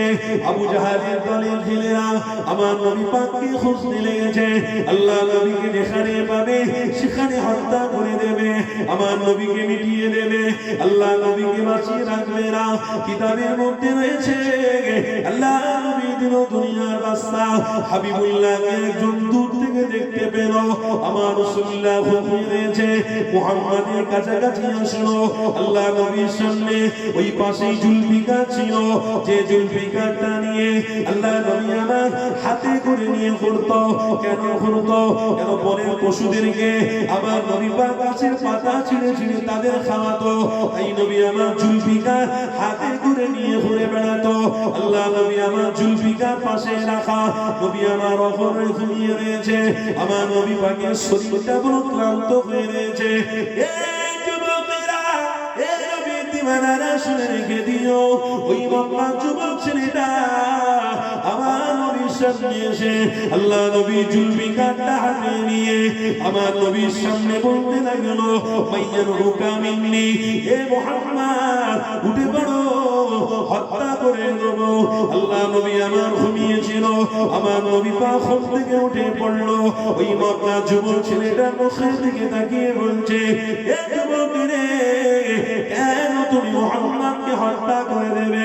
আপনি সমাজ বিরোধী, আপনি বাপ চাচা বিরোধী, আপনাকে হত্যা করে দেবো, আপনাকে বাঁচিয়ে রাখবো না।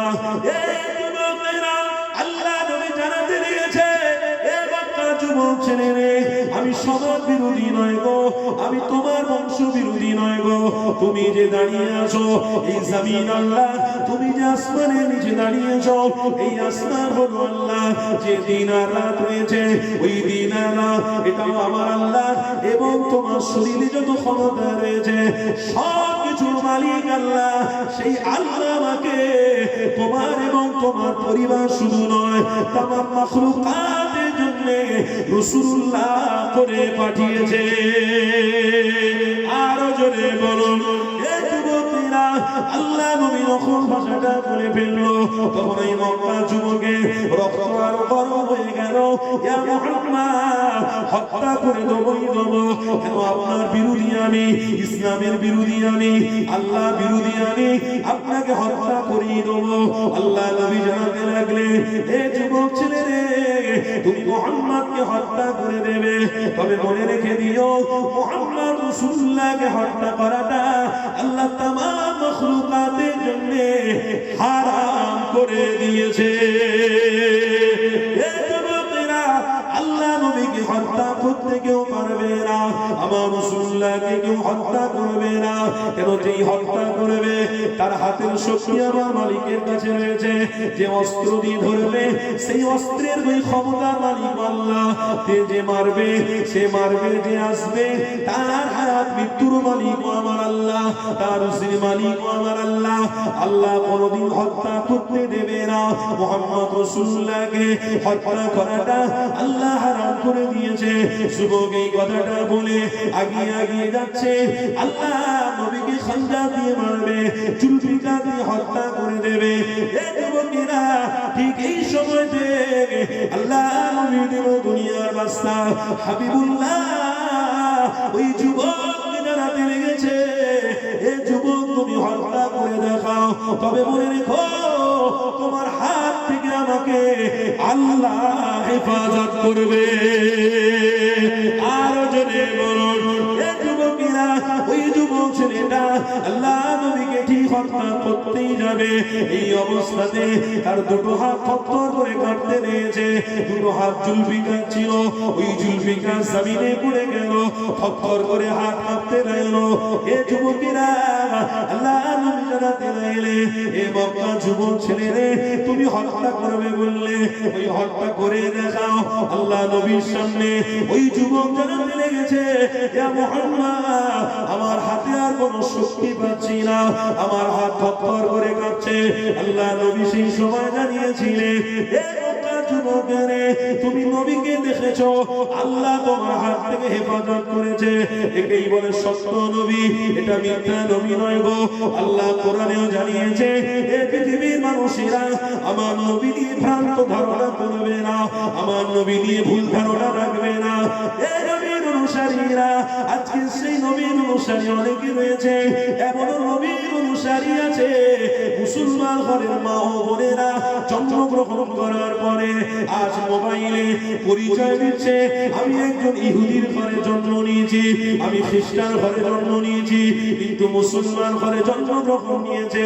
এমনও আমার সমাজে মা ও বোন রয়েছে, মোবাইলে ফেসবুকেতে টিকটক করে দুনিয়ার মানুষকে দেখাচ্ছে। এই যুবকেরা, এইরকম অনেক আমার ঘরের মা রয়েছে যাদের স্বামী আছে, তারপরেও তারা এই মোবাইলে টিকটক করে তাদের দেহটা ঘুরিয়ে ঘুরিয়ে দেখায়। আমার আম্মা গো, আল্লাহ তোমাদের অনেক ইজ্জত সম্মান দিয়েছে, তোমার ইজ্জত সম্মানকে তুমি রক্ষা করো। আল্লাহ নবীর অনুসারী হও, নবী পাক যে পথ দেখিয়েছে সেই পথকে মজবুত করে ধরে রাখো। যদি তোমার কপালে আল্লাহ জান্নাত দেয়, না হয় তুমি মোবাইলে টিকটক করে করে ইবলিস শয়তানের অনুসারী হতে যেও না, ইবলিস শয়তানের পাল্লায় পড়ে যেও না গো। আমার ভাইরা, আপনাদেরকেও জানিয়ে দিই, আজ আমার ভাইরা রয়েছে ওই মোবাইলে টিকটক করে তারা কাঁদছে। একজনকে আমি ভালোবাসতাম, সে আমার থেকে ধোঁকা দিয়েছে। এই যুবক কাঁদবে কথায়, মোবাইলের সামনে টপ টপ করে পানি ফেলে ছবি ছেড়ে ওই ফেসবুকে তামাম দুনিয়ার মানুষদেরকে দেখাতে লেগেছে। এ যুবকে আমার ভাইরা, এ আমার বোনেরা, এই দুনিয়ার মহায় পড়ে গিয়ে চোখের পানি কারোর জন্য ফেলো না। যদি একান্ত ফেলতে হয়, আল্লাহর কাছে কাঁদো। এক ফোঁটা চোখের পানি ওসিলায় আল্লাহ জান্নাতি বানাবে। তাই আমার নবীর অনুসারী হয়েছ, মিথ্যা অনুসারী হয়েও না গো, ডুপ্লিকেট অনুসারী হয়েও না গো। কেন আল্লাহ সবকিছুর খবর রেখেছে। আল্লাহ কোরআনে জানিয়েছে, হে আমার বান্দা বান্দিরে, ফামান ইয়ামাল মিসকাল যাররাতিন খায়রান ইয়ারা ওয়া মান ইয়ামাল মিসকাল যাররাতিন শাররান ইয়ারা। ভালো কাজ করলেও খবর আমার কাছে রয়েছে, খারাপ কাজ করলেও খবর আমার কাছে আছে। হে আমার বান্দা বান্দিরে, ভালো কাজ তোরা কর, আমি আল্লাহ তোদের খুশি করে দেবো। কি খুশি করবেন আল্লাহ? জান্নাত দিয়ে আল্লাহ মুমিনদের খুশি করে দেবে। যুবকেরা, তরুণীরা, আপনারা আমার রাসূলুল্লাহর বিষয়েতে আমার আল্লাহ জানাচ্ছে, মা কানা মুহাম্মাদুন আবা আহাদিন মিন রিজালিকুম ওয়ালাকিন রাসূলুল্লাহি ওয়া খাতামান নাবিয়্যিন। আমার রাসূলুল্লাহকে কোনদিন তোমরা অহেতুক মনে করো না, আমার রাসূলুল্লাহকে নিয়ে বাজে মন্তব্য কোনদিন করবে না, আমার হাবিব নিয়ে কুকথা তোমরা বলবে না। কেন? আমি আল্লাহ আমার হাবিবকে বড্ড ভালোবাসি। আমার হাবিব দুনিয়ায় কষ্ট পেলে আমি আল্লাহ বড় কষ্ট পাই, আমার হাবিব বড় খুশি হলে আমি আল্লাহ বড় খুশি হয়ে যাই। এই যুবকেরা, ওই মক্কা যুবক ছেলেটা থরথর করে কাঁপতে লেগেছে। আমার রাসূলুল্লাহ জানতে লেগেছে, এ মক্কা যুবকেরে, শক্তি তোমার কোথায় গেল? ওই মক্কা যুবক ছেলে বলছে, ইয়া মুহাম্মদ, আমি নিজেই বুঝতে পারছি না, আমার হাতে কোনো শক্তি নাই, আপনাকে হত্যা কেমন করে করব? আল্লাহ নবী আবার জুলফিকার হাতে করে তুলে নিয়ে ওই মক্কা যুবকের সামনে দাঁড়াতে লাগলেন। ওই মক্কা যুবককে শিক্ষা দেওয়ার জন্য জুলফিকার হাতে করে নিয়ে দাঁড়িয়ে আছে।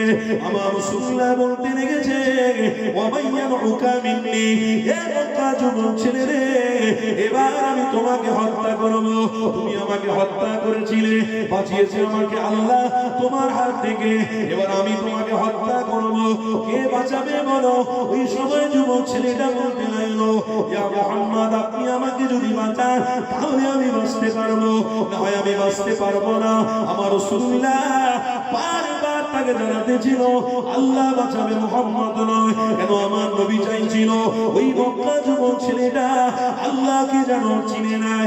আল্লাহ যদি চিনে নেয়, আমি রাসূলুল্লাহ সবথেকে বেশি খুশি হব। কেন? ওই মক্কা যুবক ছেলেকে আল্লাহর পরিচয় যদি দেওয়া হয়, ওই পরিচয় পরিচিত পাওয়ার পরেতে ওই মক্কা ছেলেটা আল্লাহর জান্নাতি হয়ে যাবে। আর জোরে বলুন। আমার রাসূলুল্লাহ তো মারার জন্য জুলফিকার তুলেছে, কিন্তু নবী তো মারতে পারবে না। কেন? নবী তো দুশমনীকে দোস্তি করতে এসেছে। জোরে বলে বলুন। আমার রাসূলুল্লাহ তো অসভ্য সমাজকে সভ্যতে পরিণত করতে এসেছে। জোরে বলে বলুন। রাসূলুল্লাহ তো সমস্ত রকম ইউনিটটাকে, সমস্ত রকমের খারাপিটাকে শেষ করে ভালোবাসা প্রচার করতে এসেছে। সেই রাসূল শুধু জুলফিকার তুলে তার সামনে এটাই বলতেছিলেন, এ মক্কার যুবক ছেলে, তুমি বলো না আল্লাহ বাঁচাবে। ওই যুবক ছেলে তো একজন মুশরিক ছিল। কেন? আল্লাহ বিরোধী, নবী বিরোধী, ইসলাম বিরোধী, কোন মতেই সে মেনে নিচ্ছে না। আল্লাহ নবীর সামনে বলল, আমি মানি না। আল্লাহ নবী বললেন, তোমার কপালটাকে তুমি ফাটা করে ফেললে, তুমি মানলে না রাসূলকে। আমার ইচ্ছা ছিল তুমি জান্নাতে যাবে, তুমি জাহান্নামে হবে। ইয়া মুহাম্মদ, আমি পারবো না, আমি পারবো না। আমার রাসূল তখন এতটাই শান্ত, এতটাই ভদ্র ব্যবহার করেছে। সেই নবী আমার বলছে, হে মক্কার যুবক, যাও, আমি মুহাম্মদ তোকে ক্ষমা করে দিলাম। একটু জোরে বলবেন। ছেলেটা চলে যাচ্ছিল, বাড়ির দিকে যাচ্ছে। আমার নবী পাক বড় দুঃখ পাচ্ছে, বড় কষ্ট পাচ্ছে। ওই মক্কার যুবক ছেলেটা, আল্লাহ গো, যদি আপনার দাসত্বটা স্বীকার করত, যদি আপনার দাসত্বটা করতো, তাহলে আপনি জান্নাতি বানাতেন। না, জান্নাতি হলে সব থেকে বেশি খুশি আমি হতাম আল্লাহ। কেন? আমার প্রিয়টে আল্লাহ আপনার বান্দা, আমার প্রিয়টে আমার উম্মত। আল্লাহ গো, যদি আপনার দাসত্ব করতো আমি বড় খুশি হতাম। আমার আল্লাহ বলছে, হে আমার হাবিব, ইন্নাকা লা তাহদি মান আহবাবতা ওয়ালাকিন্নাল্লাহু ইয়াহদি মান ইয়াশা। হেদায়েতের মালিক তো আমি আল্লাহ, তা বটে, ঠিক আছে, কিন্তু আমার নবী কষ্ট পেলে আমি আল্লাহ কষ্ট পাই, নবী দুঃখ পেলে আমি আল্লাহ দুঃখ পাই। হাবিব, আপনি কষ্ট পাবেন না, আমি আল্লাহ বলছি, ওই ব্যক্তিটা আবার আপনার কদমে এসে হাজির হয়ে যাবে। আমার নবী বড় খুশি হলেন। মক্কা শরীফের জমিনে আমার রাসূল বসে আছেন, ঠিক সেইখানেতে ওই যুবক ছেলেটা আসলো। ওই যুবক ছেলেটা এসে আমার রাসূলুল্লাহর সামনে দাঁড়িয়েছে। আমার নবী বললেন, কি গো, আবার তুমি হত্যা করতেছো নাকি? আবার তুমি মারবে নাকি? ঠিক সেই সময়তে আমার নবী পাকের উত্তরে বলল, আপনাকে মারতে আর আসেনি। কেন? আমার হাত থেকে আল্লাহ বাঁচিয়েছিল, আমি সেই আল্লাহ পর্যন্ত পৌঁছাতে এসেছি। জোরে বলুন সুবহানাল্লাহ। ওই যুবক ছেলেটাকে আমার নবী বললেন, হাত ধরো। আমার নবীর প্রিয় হাতটা, মুহাব্বতের হাতটা ওই যুবক ধরল, ঈমানের কালেমা পড়ে মুসলমান হয়ে গেল। আমার রাসূলুল্লাহ তাকে নাম দিলেন আব্দুল্লাহ। আমার রাসূল তেনার নাম দিলেন কি? আব্দুল্লাহ। ওই ব্যক্তিটা আমার রাসূলুল্লাহর সামনে এসে একদিন পা ধরে জড়িয়ে কান্নাকাটি। আল্লাহ নবী বলেছেন, বাবা সাহাবী, এমন হচ্ছে কেন? এই রকম ইয়া রাসূলুল্লাহ, আমি বলে আর পৃথিবীতে বাঁচতে ইচ্ছে, আর বাঁচবো না, আমি চলে যাব। মানে যতদিন বাঁচবো আপনার জবান থেকে শুনেছি, তত আমি দুনিয়াদারিও হয়ে যেতে পারে, অন্যায় হয়, ব্যভিচারী হয়ে যেতে পারে, তো আমার বাঁচার ইচ্ছা নেই। হুজুর, আর আমি থাকবো না, আমি চলে যেতে চাই, যুদ্ধের ময়দানে যাব। আল্লাহ নবী বললেন, সবর করো, ধৈর্য ধরো, আল্লাহ যদি খুশি হয় তাহলে হবে। আল্লাহ পাক ফেরেশতা জিবরাইলকে দিয়ে আমার রাসূলকে বলতে বললেন, হাবিব, আপনি জানিয়ে দেন, যে বলছে আব্দুল্লাহ যুদ্ধের ময়দানে যাবে, ওকে যেতে হবে না। ও যে দুনিয়া ছাড়ার আশাটা রেখেছে, নবীর জন্য জীবনকে উৎসর্গ করেছে, তাকে যদি আমি আল্লাহ এমনিও মৃত্যু দিই, আমি শহীদি মৃত্যু নসিব করে দেব।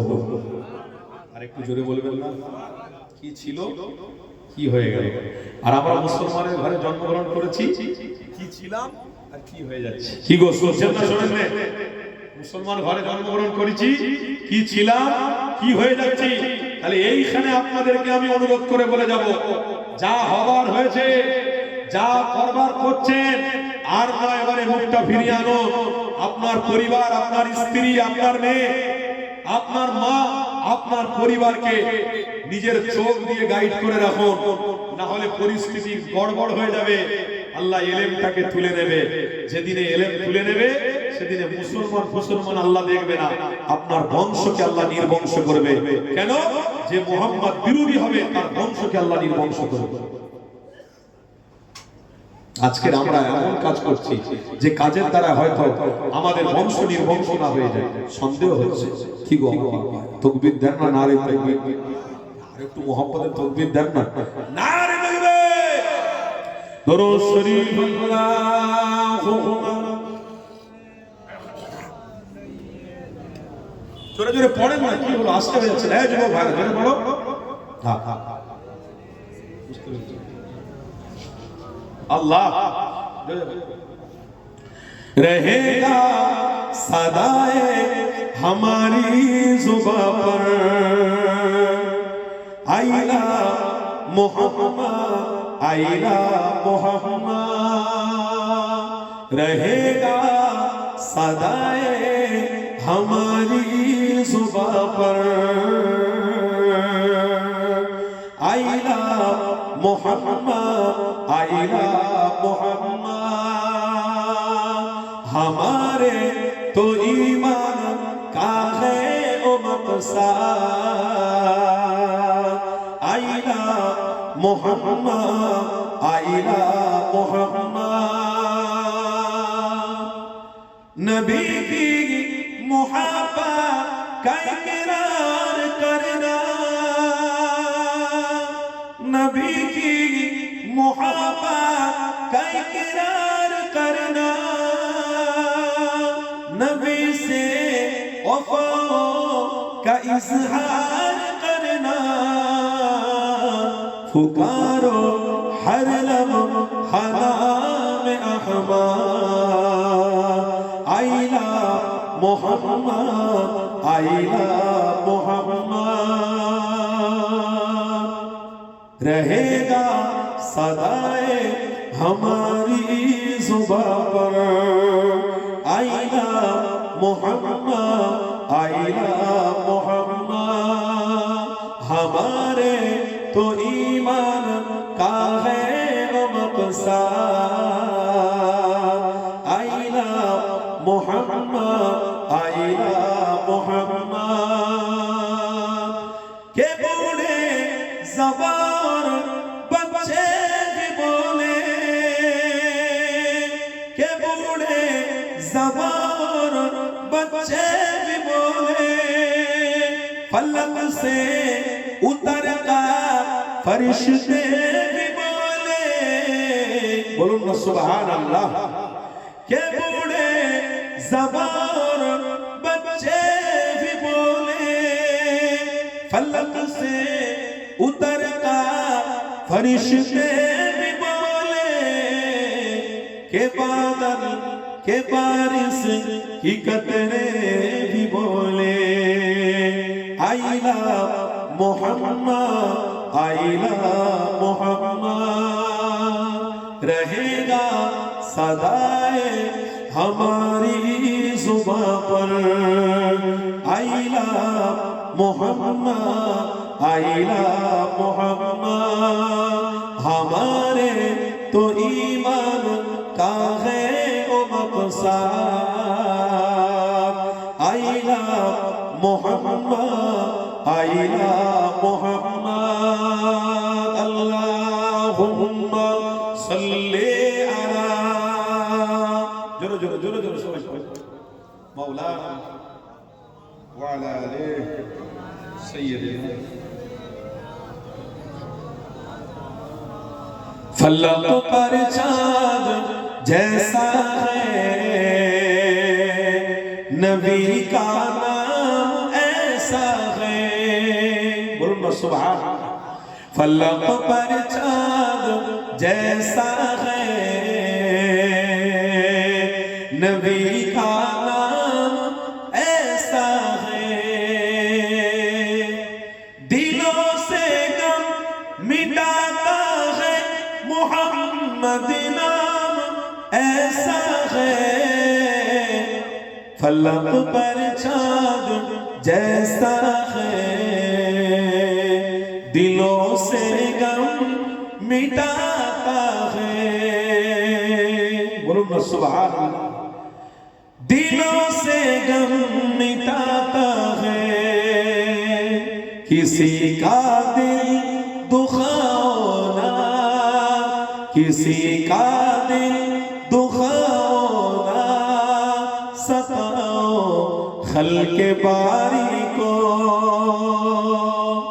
मेहरबानी का हर रास्ता मदीने को ही जाते हैं सुभान अल्लाह फलक पर चाँद जैसा है नबी का नाम ऐसा है दिलों से मिटाता है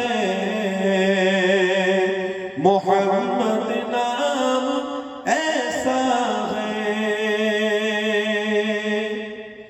ये दिल जब गम के मारा हो ये दिल जब गम के मारा हो मोहम्मद याद आते हैं जुदा जब कोई प्यारा हो जुदा जब कोई प्यारा हो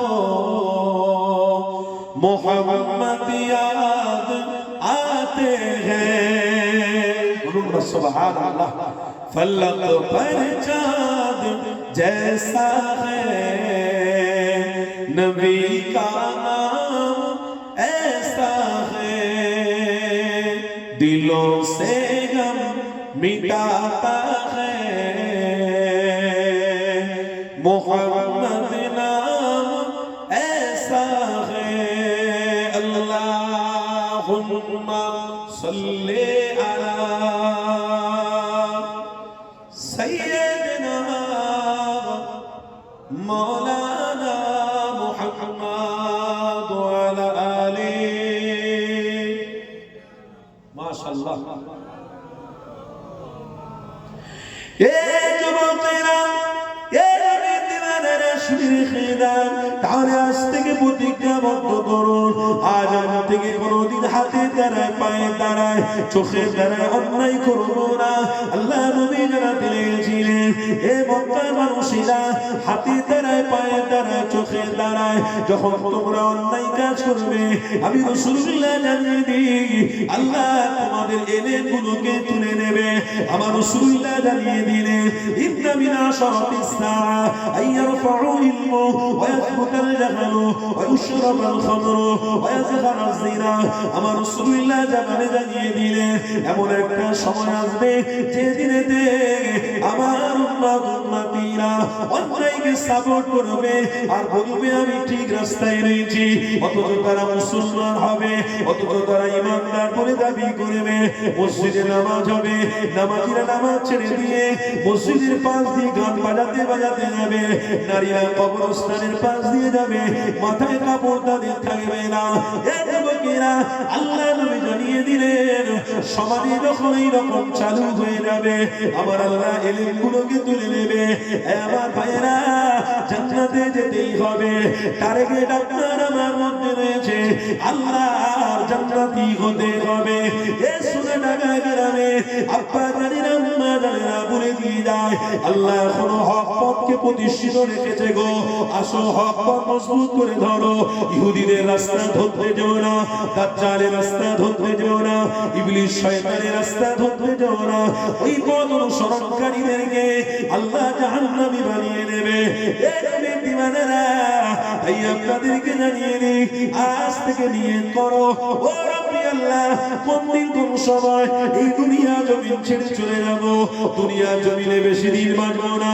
কখন কোন সময় দুনিয়া ছাড়তে হবে ও রব্বি আল্লাহ এই দুনিয়াতে কতদিন বাঁচবো এটাও তো আমার জানা নাই আল্লাহ আপনি আপনার অনুসারী বানিয়ে দেন আল্লাহ আপনার হাবিবের অনুসারী বানিয়ে দেন সব সময় দোয়া চান ইবলিস শয়তান থেকে বাঁচার জন্য আমার আল্লাহ বলতে লেগেছে ইন্নাল্লাহা ইউহিব্বুত তাওয়াবিনা ওয়া ইউহিব্বুল মুতাতাখিরিন ওরে আমার বান্দা বান্দিরে এখনো আমি আল্লাহ পাক তওবা দরওয়াজা খুলে রেখেছি আমার বান্দারে তওবা করবেন হাবিবের ওসিলা দিয়ে তওবাগুলো ক্ষমা করে দেব গুনাহগুলোকে মাফ করে দেব তওবাগুলো কবুল করে নেব কুল্লু বনি আদম এ আদমের সন্তানেরা ভুল হয়েছে অন্যায় হয়েছে আমার জমিনে চলেছো আমার আসমানের নিচে আমার হাওয়া তোমরা নিয়েছো আমার রাত তোমরা ব্যবহার করেছো আমার দিন তোমরা ব্যবহার করেছো সব দুনিয়ার জিনিসগুলো তোমরা আমার দেওয়া নিয়ামতগুলো ব্যবহার করেছো, আমি আল্লাহ তোমাদেরকে এই দুনিয়াতে জীবনে আমি আল্লাহ আমাকে ভুলে যাবে এটা আমি কোনোদিন মেনে নেব না। হ্যাঁ, তোমরা যখন ভুলে যেতে, যদি তোমাদের কাছে কোনো প্রতিনিধি না থাকতো তোমরা অবশ্যই ভুলে যেতে, কিন্তু যুগে যুগে সময় সময়তে তোমাদের কাছে প্রতিনিধি হিসেবে আমি আল্লাহ পাঠিয়েছিলাম আমার প্রিয় নবীদেরকে। নবীদের মধ্যে শ্রেষ্ঠ নবী করে আমার মাহবুব আমার দোস্ত করে আমি আল্লাহ রাসূলুল্লাহকে তোমাদের দিয়েছি। আরো জোরে বলুন, এ রাসূলের অনুসারীরা, রাসূলুল্লাহ পেয়ে জাহান্নামের খোরাক হতে যেও না। নবীকে যদি ধরতে হয় ভালোবাসা দিয়ে ধরো, মহব্বত দিয়ে ধরো, ইনশাআল্লাহ আমার হাবিব পাকের নেতৃত্বে, মুসাফির জামানের নেতৃত্বে আল্লাহ জান্নাতি হয়ে যাবে। বলুন ইনশাআল্লাহ, বলুন না ইনশাআল্লাহ। জান্নাতে যাবেন তো? যাওয়ার আশা আছে তো? শুধু আপনারা নয়, আপনার পরিবারকে জান্নাতে নিয়ে যেতে হবে। এই সোনাডাঙ্গা গ্রামে কত মানুষ বাস করে বলুন, কত মুসলমান বাস করে? কিন্তু আজকাল এই সোনাডাঙ্গা গ্রামে যদি অর্ধেক মানুষ সত্যিকার যদি আল্লাহর খেয়ে থাকে, মুসলমানের ঘরে যদি জন্ম হয়ে থাকে, তাহলে সোনাডাঙ্গা গ্রামের প্রত্যেকটা মানুষের হক আদায় করার দরকার ছিল না? ছিল না? কোথায় হক আদায় হয়? 100 জনও নেই, 50 জন গুণগন্তি পাওয়া যাবে না, অথচ তারা বলে আমরা জান্নাতে যাব। খবরদার, একদম টার্গেট রাখা। শুধু আমি একা নয়, আল্লাহর নবী যেমন পুরো উম্মতের জন্য ভেবেছে, আমরাও তেমন আমার পরিবারকে জান্নাতে নিয়ে যাওয়ার জন্য ভাববো। বলুন ইনশাআল্লাহ, আরো জোরে বলুন ইনশাআল্লাহ। আমার সময়ের দিকে লক্ষ্য করে আমি আর বাড়ালাম না, আপনারা সকলে উঠে একটু দাঁড়িয়ে পড়ো, সালাম পড়বো। ইয়া নবী সালাম,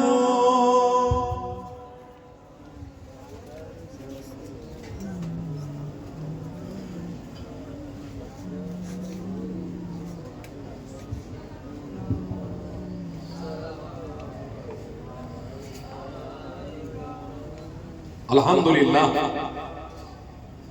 আমাদেরকে আল্লাহ উপযুক্ত বানিয়েছেন। বলুন আলহামদুলিল্লাহ। আমরা এই উপযুক্ত ছিলাম না, আল্লাহ আমাদেরকে বানিয়েছে। কি গো, খুশি না? খুশি না? কি গো, খুশি না? খুশি না? আল্লাহ উপযুক্ত বানিয়েছে। দাদা হুজুর পীর কেবলার মাসলাকের উপরে আমরা আছি, ছিলাম, থাকবো, তাই তো নাকি? দাদা হুজুর ভালোবাসেন তো? দাদা হুজুরের দরবারে যাবে, গিয়ে মোনাজাত করবে, বাচ্চাদেরকে নিয়ে যাবে, রুহানি ফায়েজ দেওয়ার চেষ্টা করবে, নেক দোয়া দেওয়ার চেষ্টা করবে। আমার মুজাদ্দিদ জামানের অনুসারীরা যে দাদা হুজুর পীর কেবলা হক সিলসিলা কায়েম করে গেছেন, আমার বাপ চাচারা ধরে রেখেছিলেন, আমরাও ধরে রেখেছি। আলহামদুলিল্লাহ, সেই দাদা হুজুর পীর কেবলা দাঁড়িয়ে আমার নবীকে সালাম দিয়েছে, আমরাও দাঁড়িয়ে নবীকে সালাম দেওয়ার সুযোগ পেয়েছি। বলুন আলহামদুলিল্লাহ, আরো জোরে বলুন আলহামদুলিল্লাহ। এই সোনাডাঙ্গা গ্রামের কম মানুষ আছে, কিন্তু আজকে আপনাদেরকে আল্লাহ পাক কবুল করেছে। কি সুন্দর মাহফিল এসে আমার নবী পাককে সালাম দেওয়ার মতো সুযোগ আল্লাহ দিয়েছে। যদি আল্লাহ মৃত্যু দিয়ে দিত, তাহলে এই কাজটা আমরা করতে পারতাম না। পৃথিবীতে কোটি কোটি মানুষ আছে, তাদের থেকে আল্লাহ আমাদেরকে খুব বড় সম্মান এবং শ্রদ্ধার জায়গায় রেখেছে। বলুন আলহামদুলিল্লাহ। আমরা দাঁড়িয়েছি, আমার নবীকে মহব্বতে সালাম দেবো। সালাম পড়ার সময় কেউ কোনো বেয়াদবিমূলক কাজ করবেন না, কথাবার্তা বলবেন না, চোখ বন্ধ করে মহব্বতে উচ্চস্বরে সবাই একই সুরে গলার আওয়াজটা ছেড়ে একটু মহব্বতে সালাম পড়ে পড়ে ইয়া নবী সালাম,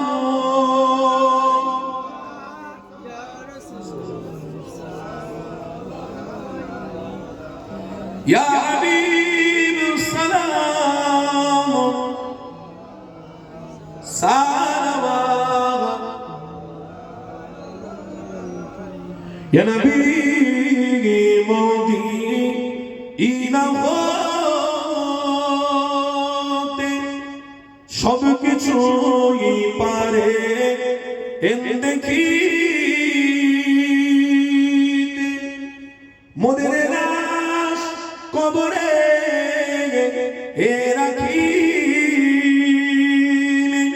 লইবেন আপন করে আনবি সালাম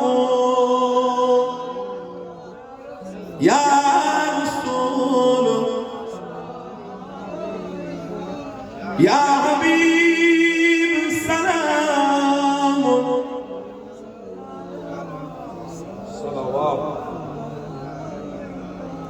কঠিন হাসরের দিনে কি আছে মোদের এ কপালে গুনাহগার উম্মত হাত আপনার লইবেন সঙ্গে এ মাহশরে ইয়া নবী সালাম ইয়া রাসূল ইয়া হাবিব সালাম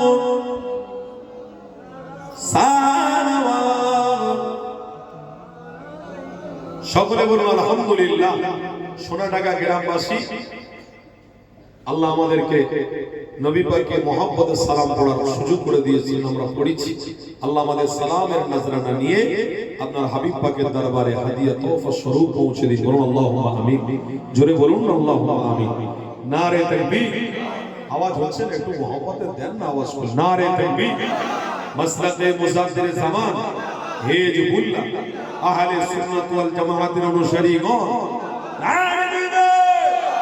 আলহামদুলিল্লাহ। আমি এখান থেকে অনেকটা দূর সফরে যাব, আমি আপনাদের থেকে বিদায় নিলাম। মাওলানা সাহেব আছেন, কিছুক্ষণ বক্তৃতা দেবেন। আপনারা ধীর স্থির ভাবে ধৈর্য সহকারে একটুখানি আলোচনা করুন। ইনশাআল্লাহ আমার পরবর্তী যিনি আছেন হুজুর, তিনি অবশ্যই যত সময় আপনাদের কাছে আসবেন। মোসাফা করার দরকার নেই, আমার সাইড দেন। কমিটি ভাইরা একটু রেডি থাকেন, আমার গাড়িটাকে একটু সামনের দিকে টেনে নাও।